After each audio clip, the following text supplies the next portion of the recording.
So you can catch it, match it, stash it in the cabinet. Listen to the chorus while let Ivan scratch it. This is real hip hop, we aiming for a classic. And if we can't approach it, screw it, we'll attack it. Catch it, match it, stash it in the cabinet. Listen to the chorus while let Ivan. This is real hip hop, we aiming for a classic. And if we can't approach it, screw it, we'll attack it.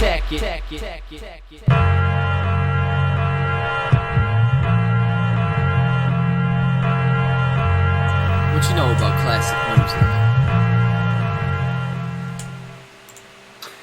Welcome everyone to the Retro Wrestling Review Series. Today we're going to be doing WWF Fully Loaded 2000. But first let me introduce everybody. First, the man that makes wrestling matches better with all of his jokes. He's up to 2 wrestling matches, like a whole star rating because of it. The Executioner, Michael X. How are you today?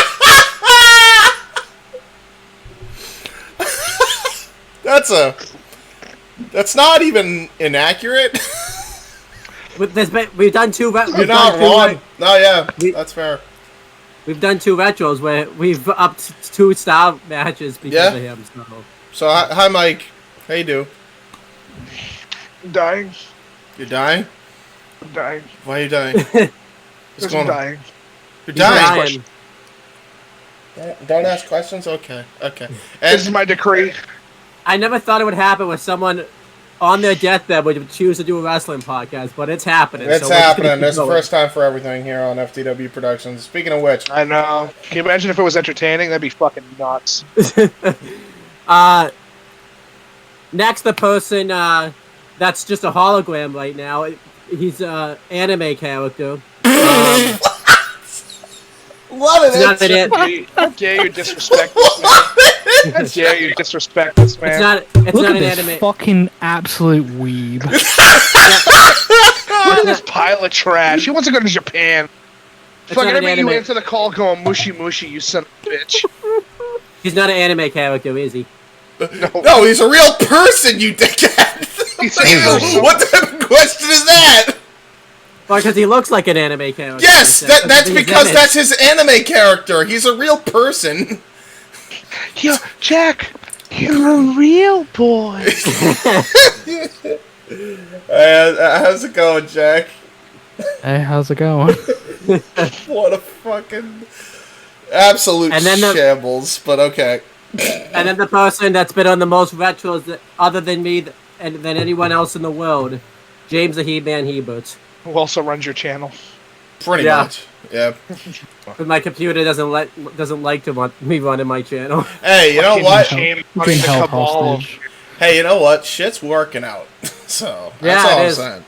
That's all I'm saying. It's working out. But yeah, so today we're doing Fully Loaded 2000. This was James's pick. He's been pitching the show for a while, and I don't think we're ever able to do it because there's always another retro we have to do that kind of pushes this retro back. But so James, you would describe yourself as a pitcher, not a catcher? Yes, indeed. But you don't want to think about that one real quick, buddy. Full motion video, probably full fucking screen. Good call back, brother. Good call back. That's pretty. But anyhow, we're finally doing the retro. So, James, what was the reason you picked this as your retro? Because I mean, I think it's obvious, but I'll just have you tell us anyways. It is. And it was loaded. Yeah, exactly. It was fully and loaded. You know, innuendos abound. No, that's not the real reason. So, if you want to know the best of WWF in 2000, this is definitely on par with the best cards of that year, minus Mania 2000. Minus Mania 2000, because that's kind of... The less said about that, the better, except for the TLC shit. to me, this exemplified the very best WWF had to offer, with the exception of the ending of the main event, which was very fucking confusing. Otherwise, everything else I liked, and this is why I like the show, to be honest. It's we'll talk about it, but it definitely has something for everyone. It's a variety show, and we like variety shows. Apparently, so. There was a huge disagreement, according to Jack. So, so this would be fun then. Go ahead, Jack. We'll get into it later. Okay, that's fine. So did you do any research, James, and ruin my trivia questions that I can ask? Yeah, we watched the show. Yeah, I mean, I'll be honest with you. Yes, I'm probably just gonna. First off, I got the slogan of the show, the crapshoot, right here on the fucking graphics, so it's already kind of ruined there. That's the theme of this show. Which, by the way, when you think of a fully loaded card with red dice, and it's basically a giant poker table as the screen graphics, and it's labeled The Crapshoot. You'd think this shit would take place in Vegas or somewhere in, California maybe. Nope, Dallas, Texas. Yeah, that was strange. Yeah. All right. Wasn't craps invented in Texas? You know what? That's fair, actually. You know what? None of that makes sense because I don't think of craps really. I take craps, but different story. Jim, thank you for telling me that you shit. Thank you. You know what I fucking needed today? I need to hear that you shit. I did. Yeah. Well, such a disgusting bastard. Attendance. What do you mean? You shit too. 40,000. You smell. Punch you in your shitter. Punch you in your shitter. You smell. 14,668 is the actual attendance of this event. WWF boasted about like 16,000. It's not actually 16,000. Although they were pretty close. They were like 200 off. You're right. It was Wikipedia says WWF says 16,504, but your number sounds more accurate. What arena was this in? This would have been in the Reunion Arena. Does that exist now? I think it still does. Last I checked. Oh, and do you know? Probably not. I did. Yeah. I don't know if it still exists, but this was the last. This was like the only time that WWF/E did a show in this arena. But I don't know. So they probably looked at it and went, "Fuck this." That's it. I'm over it. Can we say real quick? What a fucking sleeper of a crowd. Yeah, the crowd was. Yeah, the crowd was white hot for everything. Holy fuck. Uh-huh. Yeah. Literally everything. Like, even the undercard shit, they made noise for certain spots. Including the poopy matches. Yeah. Yeah. Yeah. Yeah, I had a bad case of hair dryers. Do you know the buy rate, James? I assume you looked that up, right? We are well ahead of that. So, Fully Loaded, according to WrestleNomics, their average price point was $29.95 with a international buy of 1.04. Yeah, with a international buy of a 1.04. And it did a total of 420,000 buys, which you add all that up, and they did in pay-per-view buys alone. By the way, spoiler alert, it's a lot of fucking money. 12,579,000 freaking pay-per-view buys, and that's in back then's currency. If this was measured today, it would be 21,769 million. Yeah, I'm sorry, 21,769,000. Excuse me. So they did a fucking crazy number. The attendance figure was 550,000 and 50 cents. Or I'm sorry. God, I fucking suck at reading really numbers. 550,000, 550,000. 550,000. I can't fucking speak. 50. Fucking use and, it's a word. 550,050 cents or $50. Sorry. I People. can't whatever. Numbers are hard, bro. 550, comma 050 All right, there you go. There you go. Fuck it. And then the actual, if it was in today's currency, it'd be $951,925.09 Writing this so down. there you go. Everyone. Which means their entire fucking pay-per-view would have done 720,925 9 cents. Mike, you're doing this if you're ever coming on. I'm never doing this again. Fuck it. I'm done. No, I don't never think it again. really matters. Like, as long as look, it's a lot of fucking money, bro. It's fucking ridiculous. The Fed was like pretty hot at this point. I feel like Mike was bad luck for you when it came to doing because you. No, I did this every with other Mike. time. I just can't read. I can't fucking read to save my life. That's what that was. I don't know what happened. Yeah. My brain just decided to do a complete fuck on me. Anyway. But essentially, the biggest thing we know is that this pay-per-view pretty much made a lot of money back then, and if it happened today, it would have made a lot of money today. That's the gist of what that's the trying gist. to say. It's in the midst of WWF's hottest period. We didn't even include fucking merch sales, which probably more than double the attendance numbers. You probably don't want to read that after the and absolutely not after that fucking number bunch. But the bottom line is this was their highest grossing. Only second to, I think, I don't know if it was Judgment Day or Armageddon later that year. Yeah. But it was only second to one of those two. Sounds it's the second highest. It is the second highest B-rated show that they ever did in 2000, other than Invasion, which is the obvious number one as far as non-Big Four. This is obviously pre-network / Peacock. Yeah, so they did ridiculous fucking numbers. But yeah, that's basically all the attendance facts. Before we start talking about the show itself, we're just gonna say it now. Back in the summer, James, Noah, and I we did a retro for SummerSlam 2000.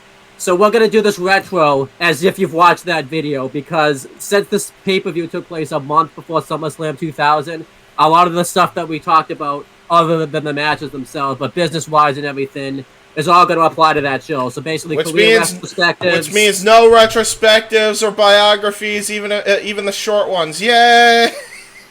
The only thing I'll add, because I didn't mention it really when we did the retro, and I feel like I should have, and it deserves to be noted, is that WWF was signing all of the hot talent from WCW and ECW. Yeah, Okay, that's hold on. Let's bring that back. The remaining hot talent from WCW and ECW. Yeah. Let's get that right. They fucking... If you're going to sit there and say Perry Saturn was hot talent, I hate to tell you, never drew a fucking dime. The Eliminators drew more of a dime than Perry Saturn himself, that should tell you all. And even then they drew bingo halls. But I would say a lot of WWF's mid-card and like main event scene on this show and stuff is from the WCW or ECW's mid-cards / main event scene for the most part. Pretty much, yeah. It's basically, if you want a show that exemplifies the best of the best from all three companies, I don't think you're going to get a better look show than somewhere this. else. Yeah. What do you mean? Look somewhere else. The correct answer, Jim, should always be the one night a WCW athlete and a WWF athlete fought for the ECW title. We still gotta do No, that. I'm talking about as a full card. I'm not talking about a fucking house show match. Yeah. But anyhow, going over the show itself, we had the commentary team of Jerry the Kim Lawler and Jim Ross. Always really good to hear them together, especially because there was no better commentary duo other than these two. I thought they were wonderful together. I still think the best commentary team of all time, other than the obvious from like way back in the day, is probably JR and Heyman. Yeah. I don't think you're going to get any better than JR and Heyman, but yeah, this is definitely top tier as far as long tenured announced teams. One of the best, if not the best. We had the intro and the cold open. Obviously, it was the old WWF intro, so basically the WWE Then, Now, and Forever thing, it was just an older version of it. And then the cold open just kind of talked about high stakes and what people are willing to do and what they're willing to put their bodies through to win matches and all that type of stuff. I always notice. Go ahead. I always notice when we watch these the past few retros, other than Survivor Series 2013, is all about like this darkness that like wrestling has. I guess because Survivor Series 03 was that way. That's a bad omen. That's a bad omen for Dark Side of the Ring to come like way later in the future, huh? Yeah. But what are we gonna say? What are we gonna say, James? I remember when we were doing the watch along for this, the three of us minus Owen. I remember something about this intro's lacking, like a very basic. You're not gonna put Nikos on that list, you bastard. Nikos as well. Nikos is no, in here. you said the three of us. You never even fucking mentioned it. Hey, Don't be that guy. Nikos ain't here, is he? No, but you always mention all parties involved in case you have to go to court. Always mention all parties involved. You know. You'll get a lighter sentence. Don't worry. It's not from experience. Shut up. Anyway, so not the greatest cold open in the world, I feel like. No. I will say this. I thought this was a Peacock thing, but apparently it isn't. The theme song is kind of trash for this show. It's so generic. It's so bad. It's awful. It's not a Peacock thing. I was ready to come on here and say it was a Peacock thing, but then I looked up what the actual theme song of the pay-per-view was, and it was that freaking song. It is not that theme, like you would think, number one. Number two, you could tell it's not a dub thing because the crowd you can actually hear because it's mic'd up properly, and it's not dubbed over. So, there you go. Yeah, there you go. Yeah. Okay. I just get why they do that. But then, the first match was a 6-person intergender match. It was TNA and Trish Stratus, so as I put them as on my notes, TTNA, Trish and A-Train. It's tits and ass? Double TNA is what you called them, is what you said? You can't have a single tit. It's like it's tit, and ass. Tit, and ass. Yes. I did originally put T and double A, but then I realized I couldn't probably say that because. So does that mean Trish Stratus is the fine piece of ass managing the two tits? I mean, it could be TSA, but you gotta be real careful. Jack, you know about that, don't you? 2 seconds later. All right, listen, man. Hey, they deserve their shit, okay? Fuck them. Anyway. So it's TNA and Trish Stratus versus Team Extreme. Yeah. Spelled with an X because that's just how they did it. Yeah. The 90s don't die till 2003. Much. Yeah, the reason for this match was TNA had continuously taken out the Hardy Boys, but this feud was really about Trish Stratus and Lita. This was the first time they really feuded together. And even though Trish was green back then, you could just see the magic and the potential that these two even had together. Even back then, both were white hot as well. Like there were two of the most popular women even back then on the roster, and would just get more popular as time went on.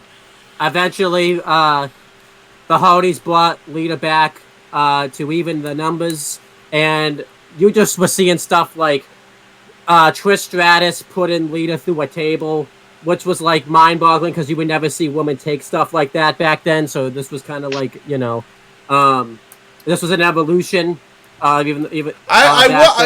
Yes, but I don't know how much that is the case at this point because you got to remember, fucking Bubba. When did Bubba put Mae Young through the fucking table?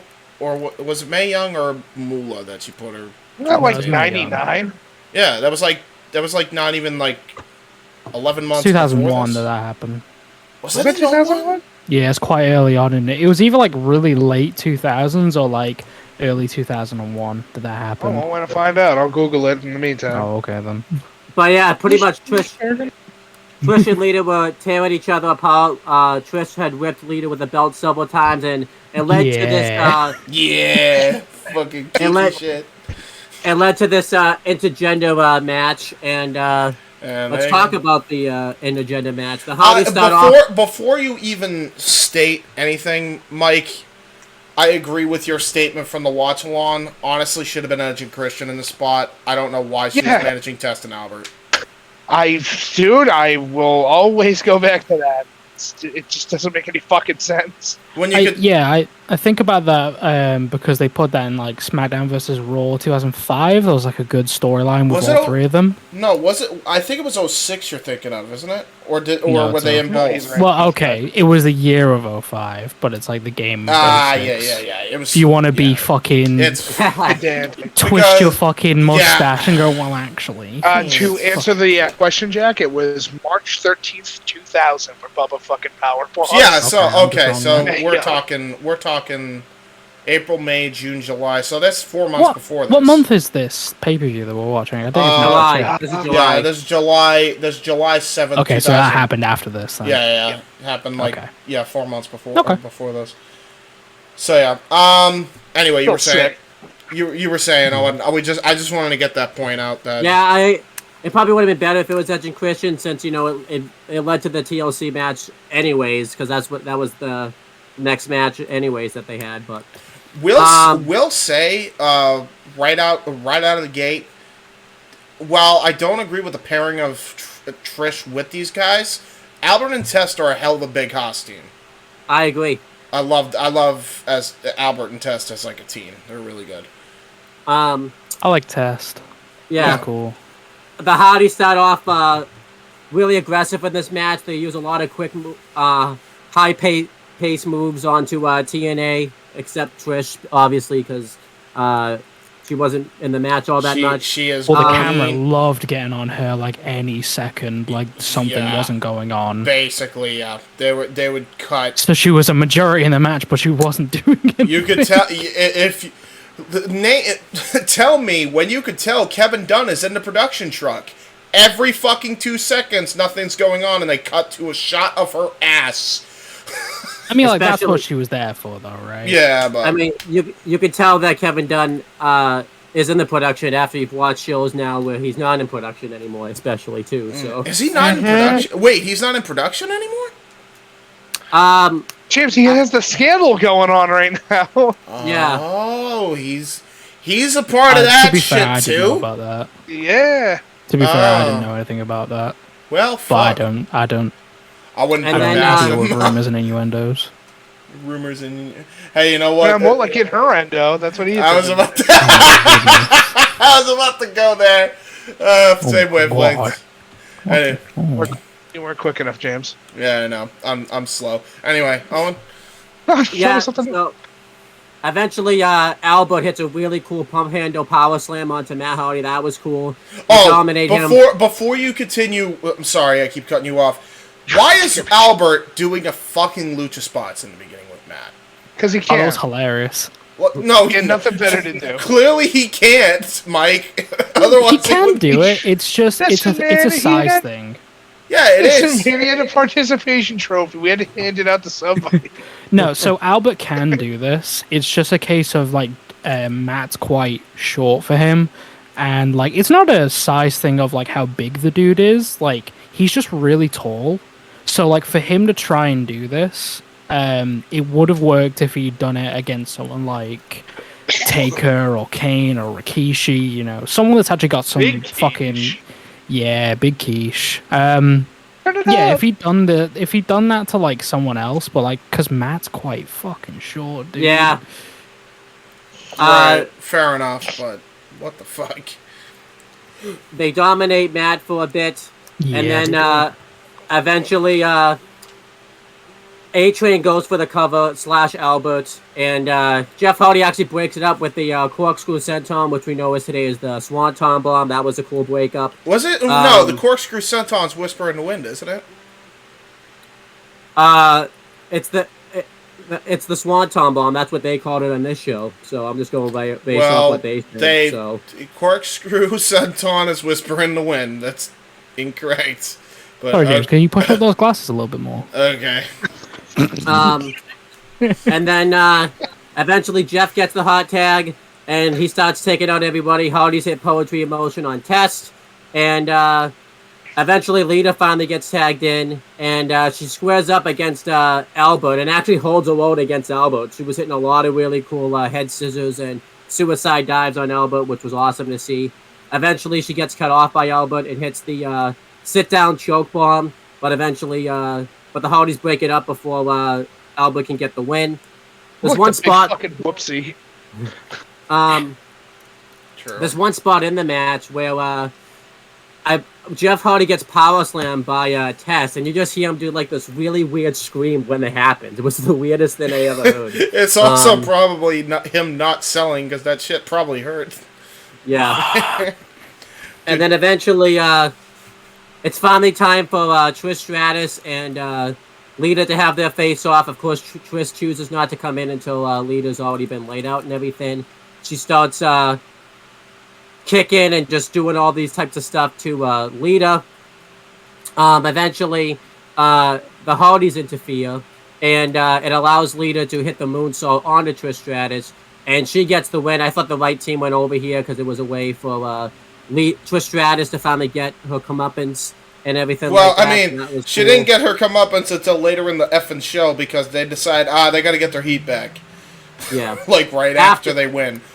That's just a theme of like this era, though. Like that happened a lot. Yeah. We gotta get the heat back. Yeah. But afterwards, yeah, so TNA and Trish Stratus all beat down Team Extreme, and Trish Stratus takes out the belt again and just starts whipping Lita with it. And then eventually when the Hardys recover, it was more of a hit-and-run attack, because then once Jeff and Matt kind of get the wits about them, TNA take off, and yeah, I thought this was a very good opening tag match. I thought everyone played their roles really well. I gave it 3 3/4 stars. Yep. I really enjoyed it. Yeah, decent. No complaints. Decent opening and a little bit more than decent. I mean, it was a good tag match, all things considered. I really liked in the post-match beatdown, and I mentioned this on the watch-along. The Irish Whip into Big Boot is such a simple yet effective tag combo move. I know, I'm yeah. shocked. Fucking Test Big Boot murders people. Oh my god, and Albert throwing him into that shit, man? Fuck me. The crazy bit about that, by the way, is that they don't get the win off of that. Right? Yeah. It's like, it's a literal toss into his actual They should have fucking- protected that move, honestly. That should be, when they do that, that's it. Bro, you really think that anything was going to be protected under Triple H? No, come on, bro. WWF? Like, if Come on. if they wanted to really make some effort with Test, which by this time they'd moved on, because obviously Trips had been fucking Tried. tried. Yeah. I don't like what trash said. No, he'd been like, they'd done the whole angle with the fucking in a coma wedding spot, and he fucked her in her sleep or whatever. Like, I don't know. Right. But like, Jesus yeah, Christ. I don't know, man. Like, I really Get the think they full could have done bagger something going. really. Holy fuck! They could have done something with Test, and like, Yeah. honestly, they could have brought Albert up as well. I think Albert could have done with like a little bit of work at this point, and I don't even mean with his moves. I just mean like with his gimmick. I would Yeah. say with his chest hair. No, keep that, bro. Come on. No, more like that back here. Shave your back chance, like in 2000. Oh my god. Wow, honestly. Hey, Big Damo's doing that now without the personality. I mean, like, look, man. God, cheap Throughout this shots whole there. match, I couldn't pay attention to this whole match at all. Oh, Like, Yeah, I I don't couldn't. blame ya. When we were watching this, I couldn't pay attention to anything that was going on because all I could hear is James fucking getting his little digs in. Was So I couldn't watch the I can match. understand. What the I can fuck was I understand that. saying? You were digging in on like Matt and Jeff, I think. So I was just like, all No, right, I was I'm over it. no. Matt. Oh no, because Matt, listen. I think it was just Matt could somewhat walk. That's the dig. No, I think just like it was a load of like little things and whatever. I think like I remember like perking up to James saying, James, why don't you just tell him like do a suicide dive, and it's a shame he didn't take his own life Yeah, or I'm like, whatever. no, Oh my God. I would have never said that shit, man. No. It wasn't that serious. But no, like it's a good opener. It's whatever, you know. It's a strong starter. Yeah, it's a Yeah. Jeff Hardy Matt Hardy match. It's cool. It's good that like leaders there as well. She's getting really involved. Honestly, like the dynamic that they had, like they did it for like quite a while. I think after this, right? I think all the way up to like 2001, 2002. Yeah. Correct. Yeah, and then they obviously when Matt's heel line kind of failed. Yeah, he was But fucking you- Trish. I thought you said hairline. Oh, I'm yeah. gonna be honest with you. Fucking, I Yeah. forgot Jeff was with Trish at one point because Yeah, he was like covered himself in glow sticks and drinking, and she was like, "How's this?" Like you don't want to. So- You don't want to fuck had the Tool. equivalent of a Dude. disco. it's so apropos too, because this dude's covering himself in fucking glow sticks and shit. He's Dude trying to has cover her Tool, with exactly, and apparently that might be radioactive too. And this dude is coming out to fucking Tool. Well, Yeah. I mean, you gotta come out to what you are, dude. Exactly. He's kind of a tool. Yeah. Well, I mean, he's now, he doesn't have any tools to get himself out of the slammer. See, there you go. there we See, go, more see? digs. More digs. There you Proving go. my point. That was intentional. Fuck Jeff. Anyway. I love to Next, see you try to go through one of these without throwing a dig at some wrestler. or athlete. One day it'll happen. I'm sorry, Owen. My bad, mate. I don't think I've ever done a podcast where James hasn't taken a dig at a wrestler. So I usually Yeah. do. That's just my thing. Hey, listen. You Yeah. know, I can. If Punk can hold the grudge and be unprofessional Listen, piece eat my of ass shit, and suck my cock. Shut up, bro. you know, Move so on. I can hold grudges too. It's fine. It's been 2 months, literally 2 months since that event happened. It's the most entertaining thing that's going on in the world at the moment. Get over it. Is it? I'm not It is, entertained. I it think is. it's fucking. I think it's fucking Well, like, childish. I think you need to look between. I don't know. Like, I'm glad we're they not gonna get kicked into the this. fucking ugly butt though. Yeah, oh no, the mutt is ugly with or without teeth, but I mean, fuck everybody involved in that. Doggo Anyway, still My got her. grandma, the fucking thing. What happened next, though? And that's crazy. So next, Mick Foley's backstage, and he's just chatting with some random producer guy backstage, just having a nice little chat with him. And Hold on, I got the thing here for that. By the way, sorry to cut you off, Owen. I have the thing for fine. that. I have the dialogue for it. Go for it. Like, I was wondering, could I hang myself with one of these cables? Will that entertain the audience? oh my god, Do I throw myself from the soundstage? Oh my god. Cam Dewey Foley is 13. You sick fucks. Bro. I don't remember what he said, but I know it definitely wasn't that. Definitely No. wasn't that. No, it what I wasn't. heard, Not I wish it was. Holy fuck. Owen, I want your opinion on this. Do you like Mick Foley with a shaved head? Do What I do you like think of Mick- it? I don't know if Yeah, I what do you think of this just, haircut? I don't think I dislike it, but it just looks so weird to see him with the shaved head because I'm so used to seeing him with the full-on like hair that he Mop. has. Yeah, so Yeah. I remember. I don't think I hated it as much here though, because I feel like the one time it really didn't work for me was when he was the GM of Raw, like in 2016. That's when it really wasn't Yeah, working for me. he bald. It's like the same thing here, though, isn't it? There's something endearing about it here than it was in.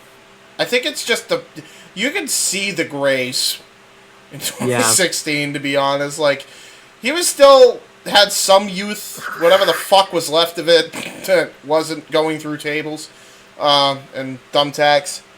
Like you can at least see there's like energy and not I'm hurting. God damn it, help me! I'm in constant pain. You know what I mean? I'm in pain. Like, Help me. yeah, big. It's crazy. It's Yeah. big old. God has abandoned us. But then, following Fuck me, Mike. Stop. Continue, Owen. Sorry. Mick Foley gets interrupted by Edge, and he comes up and he tells Mick Foley that Christian has food poisoning. Okay, And, so when Edge came up to Foley and he was strutting along, I thought it was Edge from 2005. Dude, I the thought he was way- about yeah. to like be like, I'm being overlooked again, and I'm like, holy shit. Edge wins. Edge wins. But anyhow, Edge has always looked like a knackers, even since 2000. Yeah. The freaks Hey, come out and Wait, does that mean? Are you saying he looks like CM Punk's dog? No, I'm Oh my just saying, God. like, at this point, with his, I'm like, sorry, silver that's trunks awful. and, like, yeah, whatever, bro. Like, with his silver trunks and everything, like, I remember me and Mike watched Japan 2005 Raw. Yeah. Oh, jeez. Yeah, Edge looked crazy there. And, like, because, like, obviously the footage that we're watching is, like, it's old, you know, it's whatever.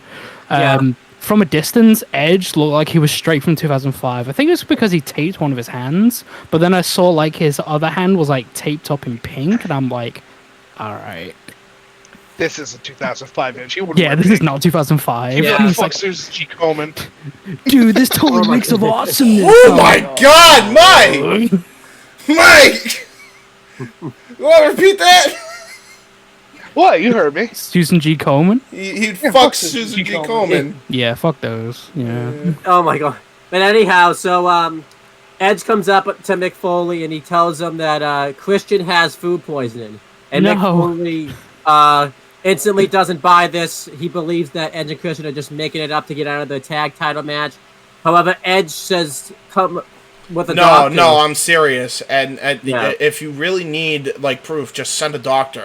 I'm being dead serious. Look at me. Do I And look Mick- like I'm kidding right now? Yeah.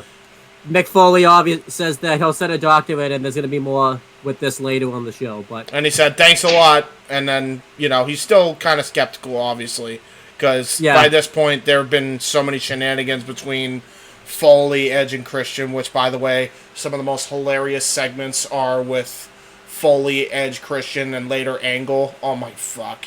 yeah, Like, but yeah, comedy really, gold. really cool. Anybody that wants to tell you fucking comedy doesn't draw, show them anything Foley, Edge, Christian, Angle. Like, Yeah. fuck off. But yeah, really good stuff here. And we'll talk about it.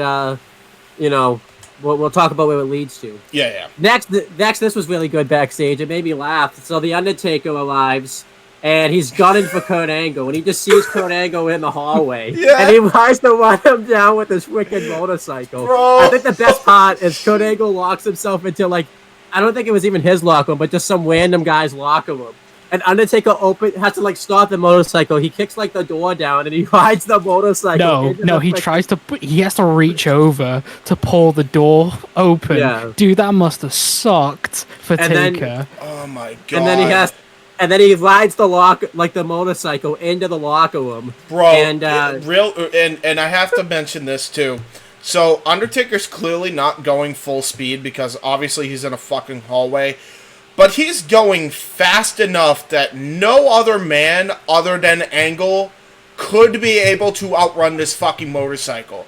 Like, Yeah. Taker's at least clocking like 35 miles per hour, and Angle's outrunning this fucking thing by like a good country fucking mile. Like, the dude was a different kind of shark in 2000 to be able to pull this off, right? He gets to the fucking door. Fucking Taker has to fucking lift his arm and try to fucking push the door open, right? And he goes into the fucking thing. And fucking Kurt's basically playing cat and mouse, and then fucking... he's too fast for Taker. Like, Taker's like this big cat with this big horse fucking motorcycle thing. Can't fucking catch no, hold Angle. on. We gotta pause there. Yeah, He's yeah. a big cat with a big horse? Yeah, big cat with a big horse in the back, yes. What about Metal horse, that's what they call bikes. I have never seen a big cat with a big horse before, but this is the first time I can't believe it, King. He's driving down. He's a big cat on an iron horse. It's crazy. That totally sounds like something JR would say. Yeah, right. How about a $2 steak and nakeder than a nun on Friday? Now, the only other segment that is funnier between Angle and Taker that I can, honest to God, recall and remember is the fucking just random segment during the invasion where Taker's waiting for Angle to come out.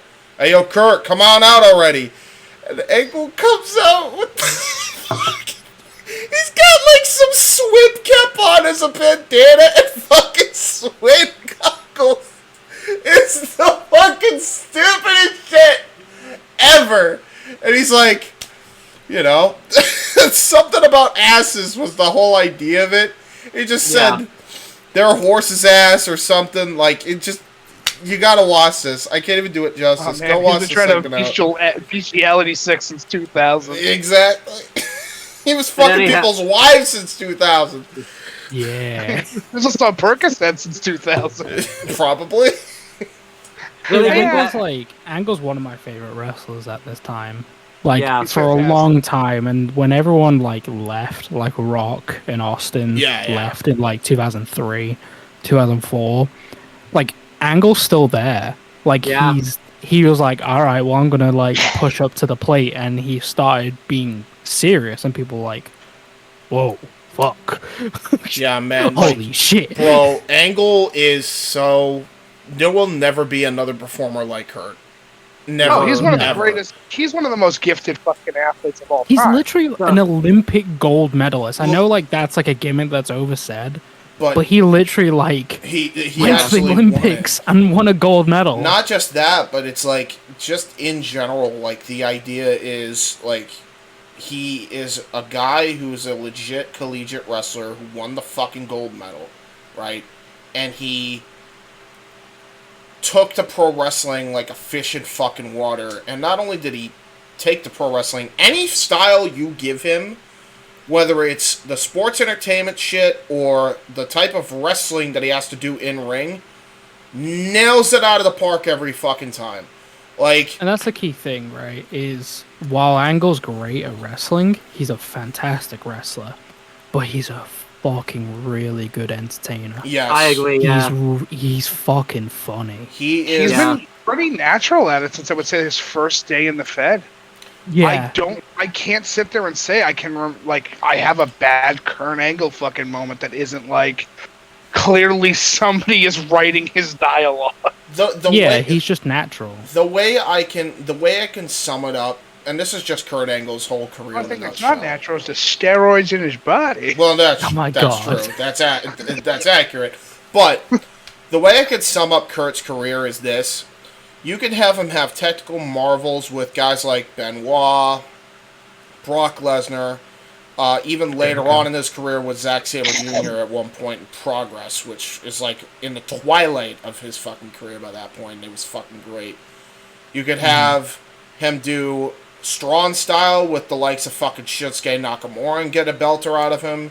You can have the fact him... that exists. Right, exactly. That's right. Cursed. When I found out about that, I never knew about that until like I went looking at New Japan history. And I was like, "Wait, Angle, what the fuck are you doing here? Exactly. What are you doing here?" I was just gonna like IWGP save New Japan for a minute. IWGP version 3 champion, by the way, the one that they tried to not recognize at one point because of politics and shit, and he had like a unification match between Shinsuke and him, which is how they unified it was the title. so weird. Right. Not to like go off topic, right? But like it was so weird because like New Japan was in a place where like Inoki was making his own company outside of New Japan. I think it was called like IWG. I think it was called. I might be wrong about that. It was IWG. Yeah, it was. Yeah, I think it was IWGP. He was trying to actually. I don't think make it was that. It was called something, but they were using the IWGP like belt basically. It was a mess, basically. Yeah, it was a bit. The fucking company was in a fucking dire needs for someone, and like TNA were like, yeah, we'll send Angle and we'll work it into whatever. And dude, like for Angle to go and do that for them, because like Brock was he was being really petty at the time. I'm pretty sure. Brock, yes, and he had a great match with Brock too, even at his petty. Brock was well within his rights to do that. That's fine. I'm fine with that point. Not politically, but like contractually, he was well within his rights to do that. That's fine. But for him to go, right, if you want me to drop this belt, get me someone that I want, and they go, who do you want? Angle, and they go, bollocks. There's no way he's going to agree to that. And without even thinking, Angle was like, yeah, cool, great. Let's go for it. Because him and Angle, they always had the best chemistry. Like, even the New Japan match. There's just respect there. Like, it just goes... the callous of, like, how Angle went through... That's probably the wrong word for that. But, like, how Angle went through the years and how much he adapted Yes.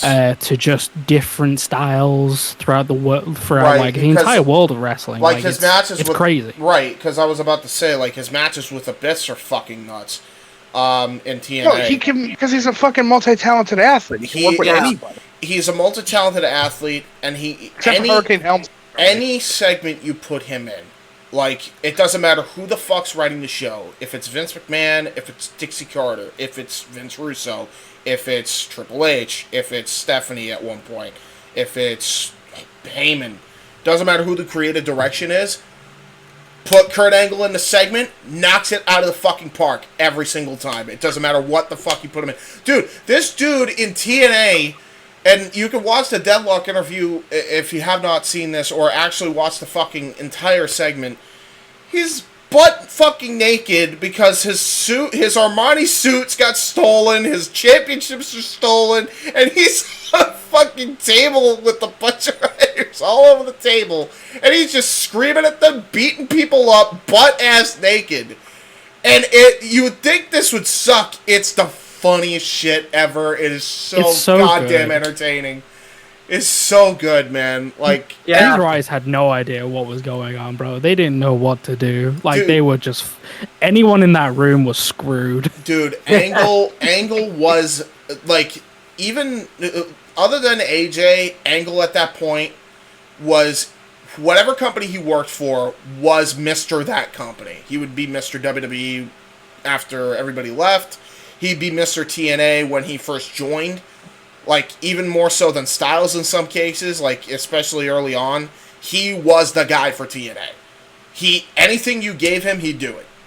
Yeah. And that's, like, there will never be another fucking person like Kurt Angle in this business. Not a single person. I'm so happy he's still around. Like, he's not, like, dead. Exactly, know? right. Like, and not to make it super serious or whatever, but, like, think about all the shit that he's been through, dude. Yeah, exactly. Yeah, absolutely. You know? Like, this dude should probably be dead. But, like, he's got his life back around. He's doing great with his kids. He's doing fantastic videos with his kids. It's hilarious. Like, he adores his children. Like, that is someone who you want he's to be a fucking your dad. TikTok star now. He's making fucking money off TikTok. Fucking like, guy is still making money. For him, honestly. Like, I really am happy for Angle right now. I'm really happy he's doing well. How can you not be after all the fucking shit he's given us, man? Like, props to Angle, man. Seriously. He's given enough as well, I think. He's like, given no matter more than what. Enough, yeah. Yeah, no matter, like, what you want to say about his retirement and all that, like, the dude, he's living a good life. He's happy. He's healthy, and he's like he's pushing like the next generation of like people, you know. Yeah. Like, I'm sure like his kids are gonna grow up to be great people, you know, because of him. Yeah, his kids, you know, like Jason Jordan, his greatest kid. I forgot about that. Fuck. Dude, that's so funny because they're still doing that too. They're still playing it up. I don't even think they're playing it up. I think it just adopted fucking Jordan. He's like, yeah, you're my son. This is my son. My son. My baby boy. He's my baby boy. He's my favorite.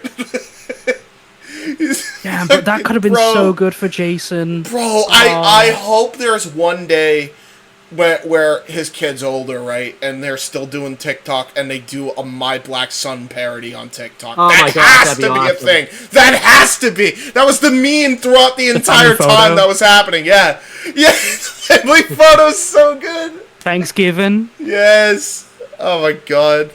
Anyway. Does that mean Angle's invited to the cookout? Yeah, of course. Please, I'm begging. Please. That'd be awesome. I need a burger and a hot dog. Anyway, sorry. Fucking way off the weeds. Probably because the next match. Oh God. So next is Taz versus Al Snow with Head ringside. Storyline behind this is Taz had just returned from a triceps injury, I believe IOL, and he was just wrecking shop and taking everybody out, and one of the people was Al Snow, so Al Snow wanted revenge, so that led to this match. Al Snow started the match off really aggressively. He just beat the crap. I just want to point this Taz. out. I want to point this out before we continue. This was a good 5-minute match. It was a competitive 5-minute match. As far as a match, If you watch it in a vacuum, good. If you take the context between everything and what Taz should be and what Al Snow should be on the card, this should have been a fucking minute and a half squash. I mean, agree. I'm sorry. What the fuck is... Al is taking it to Kurt Angle. And even by the end, fucking Al... And you could go through spot for spot in a minute, but I cannot... I have to get to this now. Motherfucker is reversing the fucking, like, Taz mission. And It feels like they're diluting him. Yeah. Right That's out the of the best gate way I can already. put it. It feels like they're diluting him. This dude had, like, a fucking all-timer triple threat at one point, like, not even a few months prior to this, with fucking, I think it was Jericho and Benoit for the IC title. This dude isn't even scratching fucking gold at this point. Like, even a fucking light heavyweight title run would have fucking suited him some good. Or anything than what the fuck they were just... Oh, you're a hardcore guy because you came from ECW. Off you go then. Which is not, like, that's the fucking one problem. Like, the biggest problem with WWE at this time is the lack of knowing what their talent does. Dude, For sure. Because that's the best way I can describe it. Is like the lack of knowledge of who the fuck they have on their roster. And that goes for years. even in 2000 in the hottest period, they just tossed talent to the side, and it is very frustrating to see because it's like, dude, this could have been so much better if you'd have just fucking actually gave a shit. Yeah. You know? It's just fucking annoying. You know, I hate wasted potential. It's like a big pet peeve of mine, always will be. Continue, Owen. So yeah, Al Snow starts off the match just really viciously attacking Taz. He hits him with a moonsault at one point. Yeah, he viciously attacks him because, by the way, and I'm not even making this up, this is what they said on commentary, because his action figure got pulled because of some bullshit with, and this is shoot, by the way, because some bullshit with head having to be removed for like a different weapon because it looked like a severed head of a Barbie doll. And parents really didn't like that, so they demanded that to be canceled. Which that, at the time, sounds fucking awesome. Right? Yeah. Like, you couldn't ask for, like, a better reason to probably keep a toy on the shelves is because of shit like that. Because that would sell immediately. Because controversy sells like a son of a bitch. Yeah, of course. But, of course it didn't. Fucking and then, fish-wise, bro. I swear to God. right? Yeah, so that was Get a TV. Yeah. So fucking, yeah, Al Snow's just, that's the way they excuse Al taking it to Taz. Continue. It's fucking retarded. Yeah. Eventually Taz hits a really cool T-bone suplex. That was really cool. And eventually he hits a goes fucking for Taz. mean Alabama slam at one point in the match too, like whiplash galore on Al. Like just Yeah, that fucking was awesome. destroyed him with this Alabama slam. Like, eat shit, Bob Holly, seriously. Like, Taz got him beat like tenfold with this Alabama. And then eventually he goes for the Taz mission the first time, but Al Snow counters it. I'm He so goes- pissed about this. Oh, by the And way, then- old school Taz place because he Let actually him- hooks the leg all James. the way up. James, just let him talk. Fuck's sake. I was thinking the same. I have to. thing. I have man! to say something. Fucking let him talk. T-Bone, man. We gotta talk about the fucking actual Let Taz him, you know, place. shut up and let him talk. then It's his event- fucking show, goddammit. Sorry. It's fine. Then eventually he locks in the Tazplex again, and I did like this. He went to counter it the second time the same way, but this time Taz was ready for it, and allowed him to finally win. I believe Al Snow eventually tapped out. It probably took a bit too long for Taz to tap him out. He should have tapped out right away, but I liked watching this in a vacuum. I give it like a 3-star match. I thought it did everything it needed to do, but considering the fact of where what would happen to Taz in a month, this probably didn't do it. It's basically the Kane thing on masking all over again that we've talked about before. Yep. So, How do you Yeah. feel about the stuff after this, Owen? Like, do you know the story after Oh, yeah. we've done that. We go watch SummerSlam 2000 Red Show for that. this? 'cause we RC talked- segue. Yeah, watch right there. There's the iCard. We eviscerate that whole angle. What a fucking mess. Like, and they were literally teasing it on the show, too. Fucking JR making, like, fucking, like, remarks. Clearly they're building up to their match on just... That slap you in the face, but it looks like God already beat me to it. Like, what? Yeah. Holy fuck, dude. It was just a way for fucking Vince to bully JR and his cerebral palsy. And I'm sure that That's mates all as it well. was. I'm sure Taz didn't feel good about saying that. No.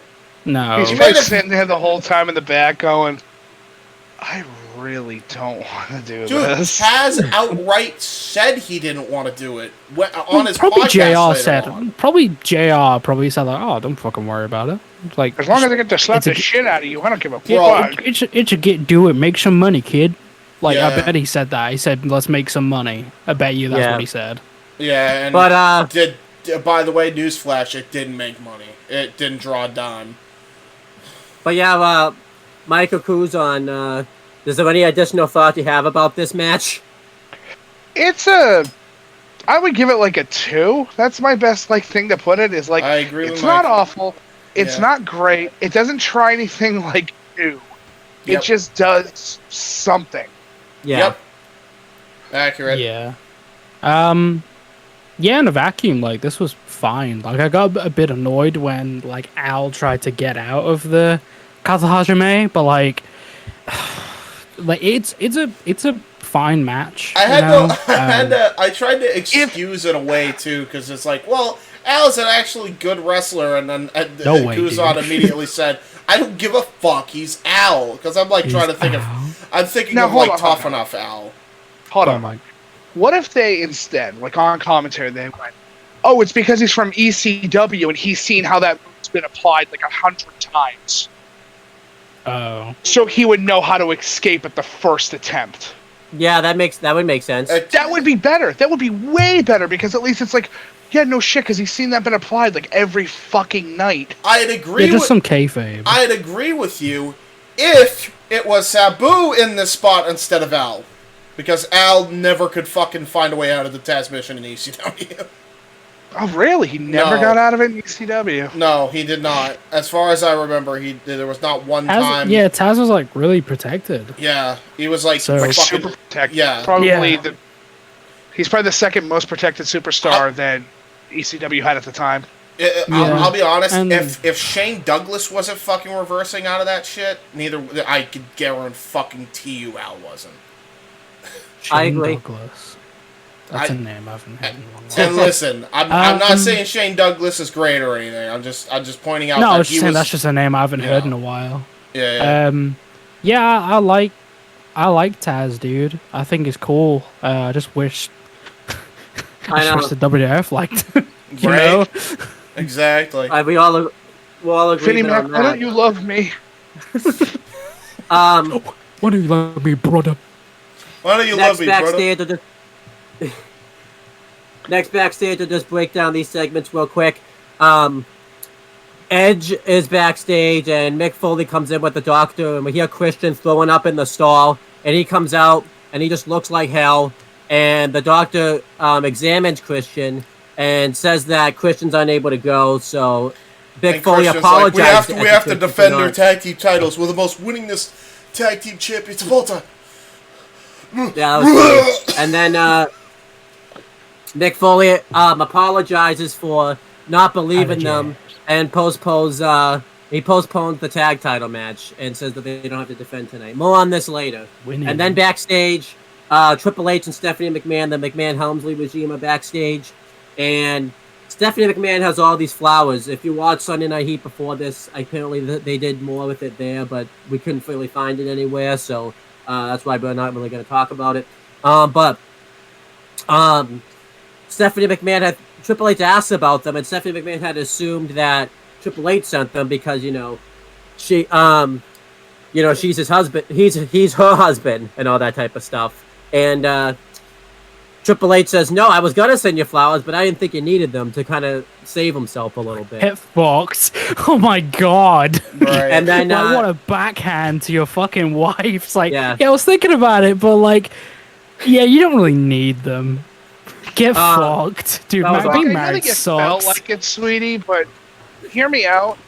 I really needed another denim vest. He needed another denim vest with a leather jacket over. Yeah. Oh, and what do And you a think denim, of like and a his denim attire? shirt Here? underneath.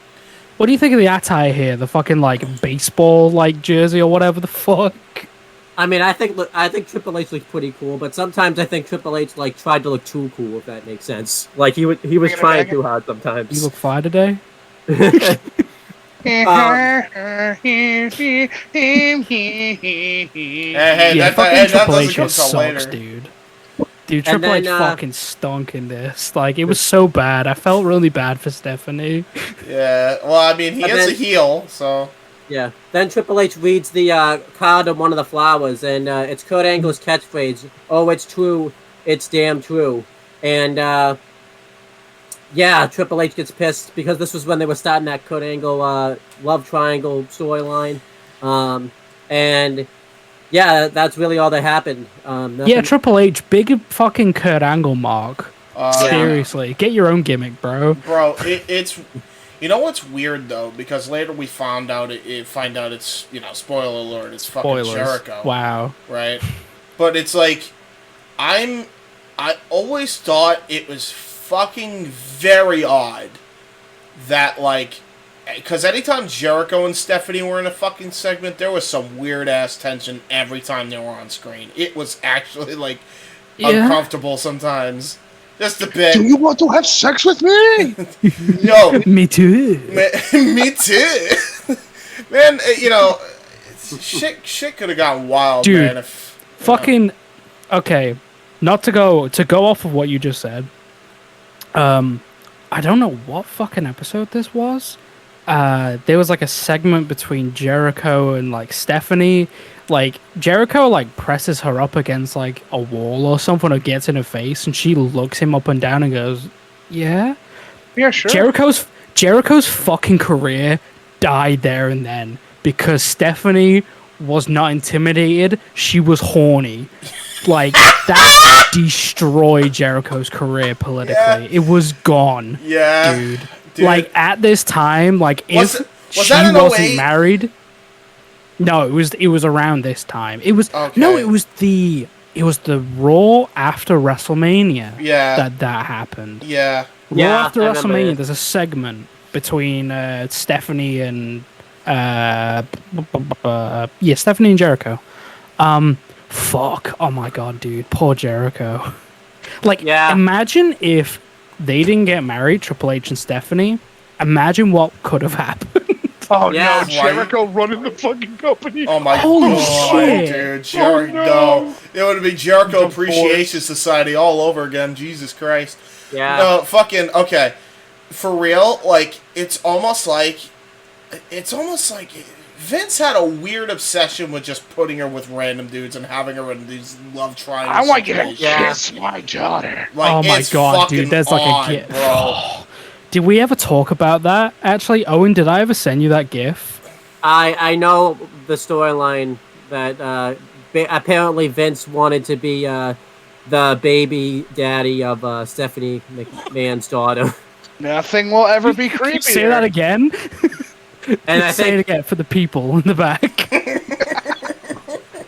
Vince wanted to be the father of No, Stephanie. baby daddy. Oh, Keep it a baby please, daddy. please, That's great. That was tremendous. I'm not taking the pit. That's great. I That's love so that. good. That's so good. Okay. No, Owen, there's a GIF of I don't know when this was, but there's a GIF of like Vince and like Stephanie like kissing her dad like really sensually.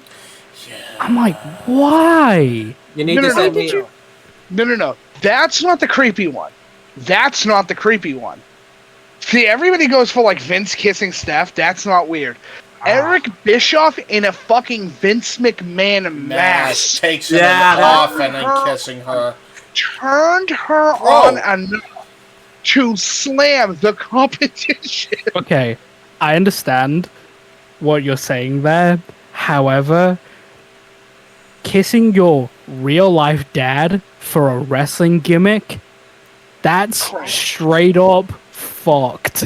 Yeah, it's just incest. That's her dad. That's her. That's just incest. That's all her that dad. is. Yeah. Like, I know we're used to like gimmicks and like fucking characters. and No, all that. this That's is her dad. dad. Yes. There was a whole thing where he wanted to be in storyline the father of her daughter, Yep. Like, bro. And shit. and by the way, here's another And the fucking only- fuck thing. In Vince's fucking company, right? The idea is Stephanie McMahon has her own fucking harem.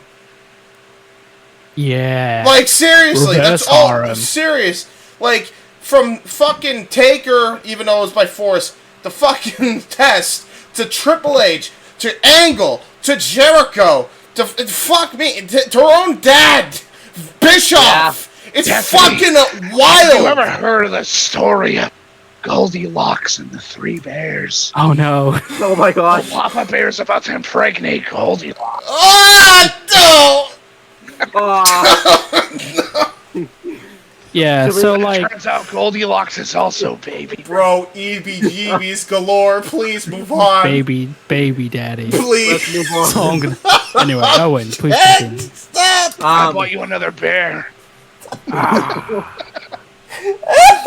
Next match was the European Championship match. It was Eddie Guerrero with Chyna inside defending the belt against Perry Saturn with Terry Runnels God. inside.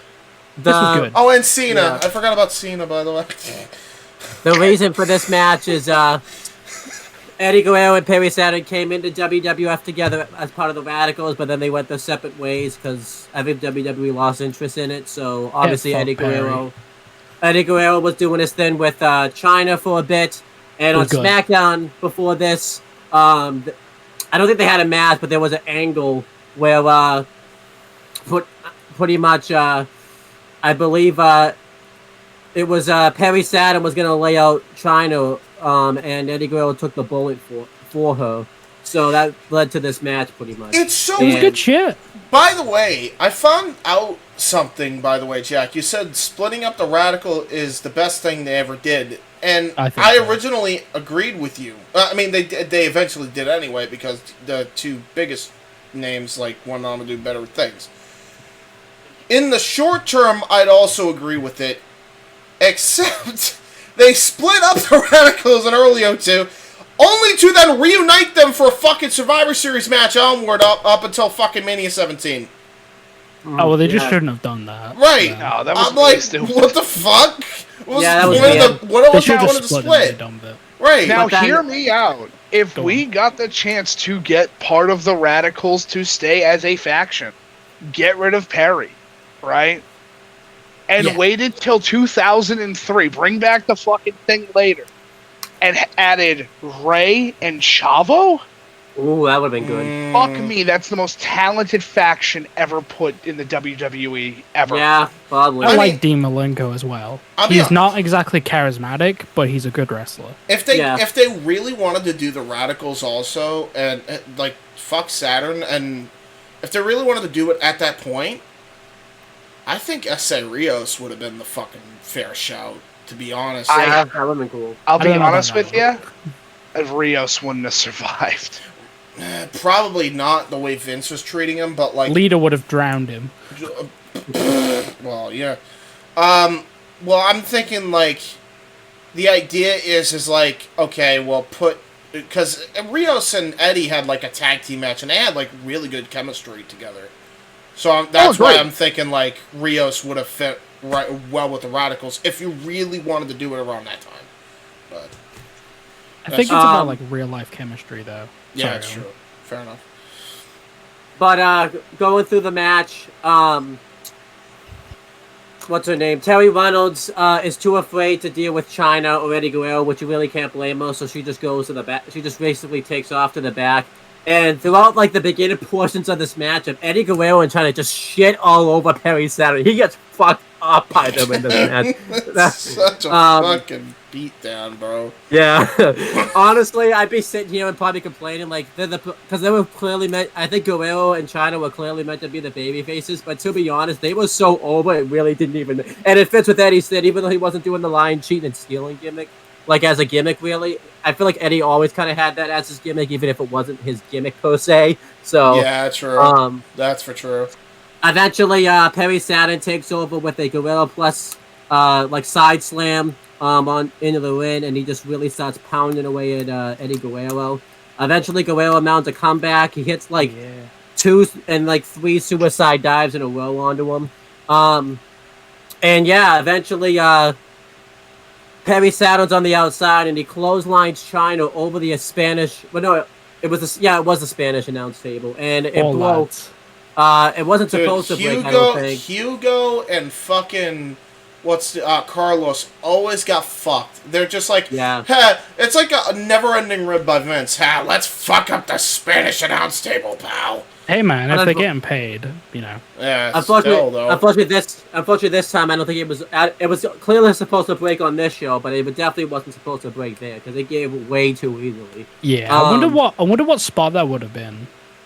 Probably, I have a feeling the finish of the last man standing match was probably supposed to happen with a Spanish. Okay, so it's not too big of a deal breaker then. Yeah, not really. If I was just guessing, so eventually, when China's down, Terry Reynolds runs back out and lays out Eddie Guerrero, throws him into the steps, and it allows Perry Saturn to hit the splash for the win, and he becomes the new European champion. I guess it was unpredictable. I say that because I didn't even know this was even a match.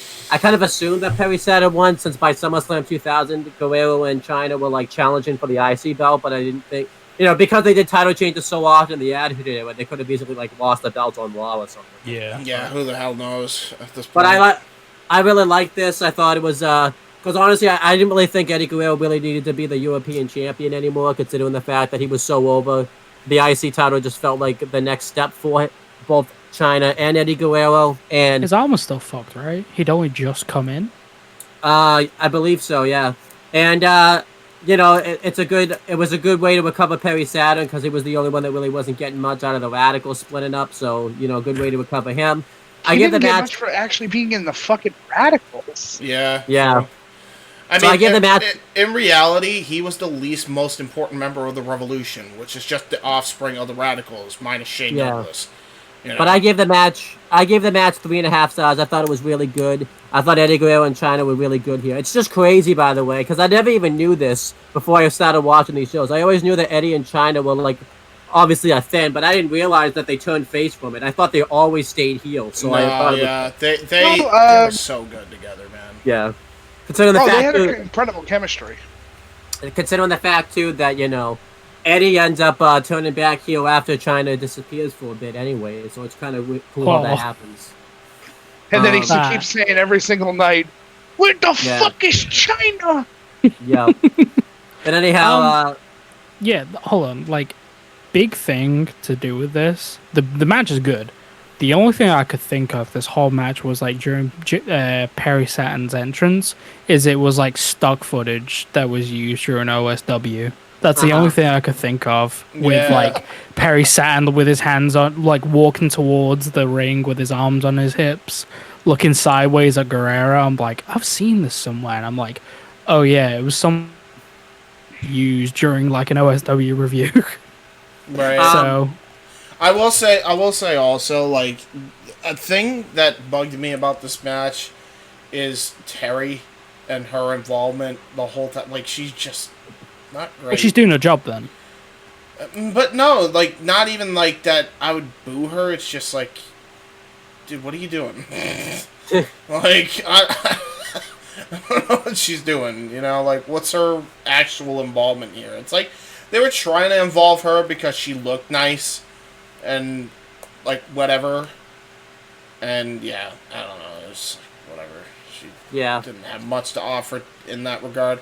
By the way, weird fucking song choice for Perry Saturn. When I think of Perry Saturn, I don't think of fucking tornado sirens blaring as he's fucking walking down cockeyed.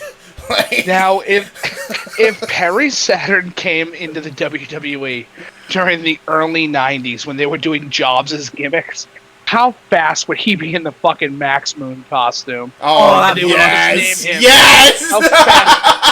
How fucking quick would that happen, and how fast would he just nickname or just name him Perry Saturn.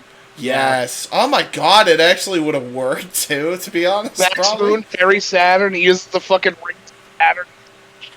Fucking Rings of Saturn is my favorite move. Yeah, like, it's apart so from the good. torture rack. So Mike, what did you think of this European Championship match? I'll be honest, it's kind of a sleeper. I agree. As It's in, not bad. It's a solid 3. yeah. It's a solid 3. It's not above, it's not below. It's got some weird shit going on. Also, China, fuck me, does she look rough. Yeah.